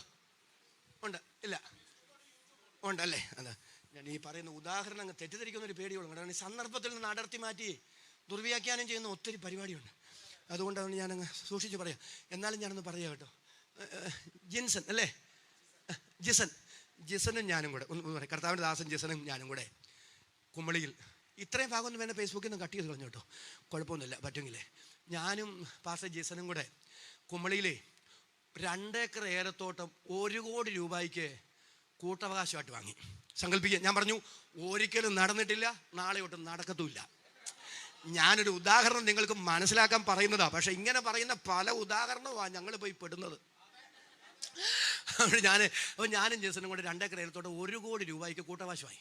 അപ്പൊ ഈ കൂട്ടവകാശം എന്ന് പറഞ്ഞാൽ 1 ഏക്കർ എൻ്റേതും 1 ഏക്കർ അദ്ദേഹത്തിൻ്റെതും. 1 ഏക്കർ എൻ്റേതും 1 ഏക്കർ അദ്ദേഹത്തിൻ്റെതും ആണെങ്കിൽ അത് കൂട്ടവകാശം ആകുകയല്ല, തുല്യ വീതം വെപ്പേ ആവുള്ളൂ. കൂട്ടവകാശം എന്ന് പറഞ്ഞാൽ അറിയാവോ? ആ 2 ഏക്കറും അദ്ദേഹത്തിൻ്റെതാ. 2 ഏക്കർ അദ്ദേഹത്തിൻ്റെതായിരിക്കുമ്പോൾ തന്നെ 2 ഏക്കറും എൻ്റേതാ. കൂട്ടവകാശം എന്നറിയാമോ? 2 ഏക്കർ എൻ്റേതായിരിക്കുമ്പോൾ തന്നെ ആ 2 ഏക്കർ അദ്ദേഹത്തിൻ്റെതുവാ. അതാ കൂട്ടവകാശം. അങ്ങനെയാണെങ്കിൽ യേശുവിൽ എനിക്ക് കൂട്ടവകാശം എന്ന് പറഞ്ഞാൽ എന്താണെന്നറിയോ? എൻ്റെ യേശുവിന് എന്തെല്ലാം നിത്യതയിലുണ്ടോ, എൻ്റെ യേശുവിന് എന്തെല്ലാം പിതൃസന്നിധിയിലുണ്ടോ അത് മുഴുവൻ എൻ്റേതും കൂടെ ആയി മാറുന്നതാണ് ദൈവം ഒരുക്കിയിരിക്കുന്ന നിത്യതയെങ്കിൽ ഇന്ന് രാത്രി ഞാൻ ചോദിക്കുന്നു, ഈ മാർഗത്തെ പോലെ അനുഗ്രഹിക്കപ്പെട്ട ഒരു മാർഗം ക്രിസ്തീയ ജീവിതം പോലെ ശ്രേഷ്ഠമായ ഒരു ജീവിതം എന്തുണ്ട്? കാണുന്നതൊക്കെ താൽക്കാലികമല്ലേ? കാണാത്തൊരു നിത്യത നമ്മുടെ തലയ്ക്ക് മുകളിലില്ലേ? ആ നിത്യതയുടെ അവകാശം നിനക്ക് തരാനല്ലേ യേശു മനുഷ്യനായി മണ്ണിൽ വന്നത്? ഇന്ന് രാത്രി എനിക്ക് അത് മതി, യേശു മതി, യേശുവിലൂടെയുള്ള രക്ഷ മതി, യേശുവിലൂടെയുള്ള വീണ്ടെടുപ്പ് മതി, യേശുവിലൂടെയുള്ള നിത്യത മതി. നിത്യതയിൽ എത്തുന്നിടം വരെ അവൻ ഇവിടെ തരുന്നതല്ല സ്തോത്രത്തോടെ അനുഭവിക്കാനുള്ള കൃപ മതി. അതരൊന്നു സ്തോത്രം പറയാൻ മനസ്സുള്ളവരുടെ കരം ഞാൻ ഒന്നുകൂടെ കാണട്ടെ. കരമുയർത്തി ദൈവത്തെ സ്തുതിക്ക. ദയവായി ദൈവസ്ഥലം എഴുന്നേറ്റ് നിൽക്കാവോ? Hallelujah, hallelujah. എനിക്കറിയാം അല്പസമയം പോയി, ഞാൻ നിർത്താം. ദയവായി ദൈവസന്നത്തിൽ ഒന്ന് എഴുന്നേറ്റ് നിന്നേ. നമ്മിൽ ഒരുമിച്ചൊന്ന് പറഞ്ഞേ, നമ്മിൽ വെളിപ്പെടുവാനുള്ള തേജസ് വിചാരിച്ചാൽ ഈ കാലത്തിലെ കഷ്ടങ്ങൾ സാരമില്ല. ഇനി ഞാൻ ഈ പറയുന്ന വാക്യം നിങ്ങൾ ശ്രദ്ധിച്ചോണം. കൊലോസ്യ ലേഖനം 3:4 ഇങ്ങനെ വായിക്കുന്നു: നമ്മുടെ ജീവനായ ക്രിസ്തു വെളിപ്പെടുമ്പോൾ നാമും അവനോട് കൂടെ തേജസ്സിൽ വെളിപ്പെടും. കാലത്തിൻ്റെ ചുവരെഴുത്ത് വായിക്കുന്ന കാലഘടികാരത്തിൻ്റെ മണിനാദ ശബ്ദം ചെവിത്തടത്തിൽ മുഴങ്ങുന്ന സഭയെ, ദൈവമക്കളെ, നിങ്ങൾക്ക് എന്തു തോന്നുന്നു? ഈ യുഗത്തിൻ്റെ സൂര്യൻ അവസാനിക്കുന്ന ചെമ്മാനമല്ലേ നമ്മൾ കണ്ടുകൊണ്ടിരിക്കുന്നത്? ഈ യുഗത്തിന് തിരശീല വീഴാൻ പോകുകയല്ലേ? ഇനി അല്പകാലം കഴിഞ്ഞിട്ട് വരുവാനുള്ളവൻ വരും. ഉറക്ക ദൈവമക്കൾ വിളിച്ചു പറ, ഇനി അല്പകാലം കഴിഞ്ഞിട്ട് വരുവാനുള്ളവൻ വരും, താമസിക്കുകയുമില്ല. യേശു മടങ്ങി വരുന്നു, നമ്മുടെ കർത്താവും മടങ്ങി വരുന്നു. നമ്മുടെ ജീവനായ ക്രിസ്തു വെളിപ്പെടുമ്പോൾ നാമം അവനോടുകൂടെ തേജസ്സിൽ വെളിപ്പെടും. എത്ര പേർക്ക് സ്തോത്രം ചെയ്ത് ഇന്ന് രാത്രി പറയാൻ കഴിയും, തേജസ്സിൽ യേശുവിൻ പൊന്മുഖം ഞാൻ കാണും? എത്ര പേർക്ക് സ്തോത്രം ചെയ്ത് ഇന്ന് രാത്രി അതൊന്ന് പറയാൻ കഴിയും? ആ പാട്ടൊന്ന് പാടാൻ കഴിയും? അതേ കാലഘട്ടത്തെ വിവേചിച്ച് ആനുകാലിക സംഭവങ്ങളെ ബൈബിൾ വീക്ഷണത്തിൽ വിചിന്തനം ചെയ്ത് ദൈവമക്കൾ ഒരുമിച്ച് വിളിച്ചു പറ, കർത്താവ് താൻ ഗംഭീരനാദത്തോടും പ്രധാന ദൂതന്റെ ശബ്ദത്തോടും ദൈവത്തിന്റെ കാഹളത്തോടും കൂടെ സ്വർഗത്തിൽ നിന്ന് ഇറങ്ങി വരും. ക്രിസ്തുവിൽ മരിച്ച വിശുദ്ധന്മാർ, വിശുദ്ധമതികൾ കല്ലറകളെ ഭേദിച്ച് കുഴിമാടങ്ങളെ പിളർന്ന് ഉയർത്തെഴുന്നേറ്റ് വരാൻ പോകുന്നു. ജീവനോടെ ശേഷിക്കുന്ന നാം അവരോടൊരുമിച്ച് യേശുവിനെ എതിരേൽപ്പാൻ ആകാശമേഘങ്ങളിൽ എടുക്കപ്പെടാൻ പോകുന്നു. ഇന്ന് രാത്രി ഒരുക്കമുള്ള ദൈവമക്കൾ, ആ പ്രത്യാശയുള്ള ദൈവമക്കൾ കരമടിച്ച് ദൈവത്തിന് സ്തോത്രം ചെയ്യുക. ആ തരം തുറന്ന് ദൈവത്തിന് സ്തോത്രം ചെയ്യുക. അപ്പോൾ ദൈവത്തിന്റെ ദാസൻ ആ ഗാനത്തിന്റെ ഈരടികളൊന്ന് പാടും.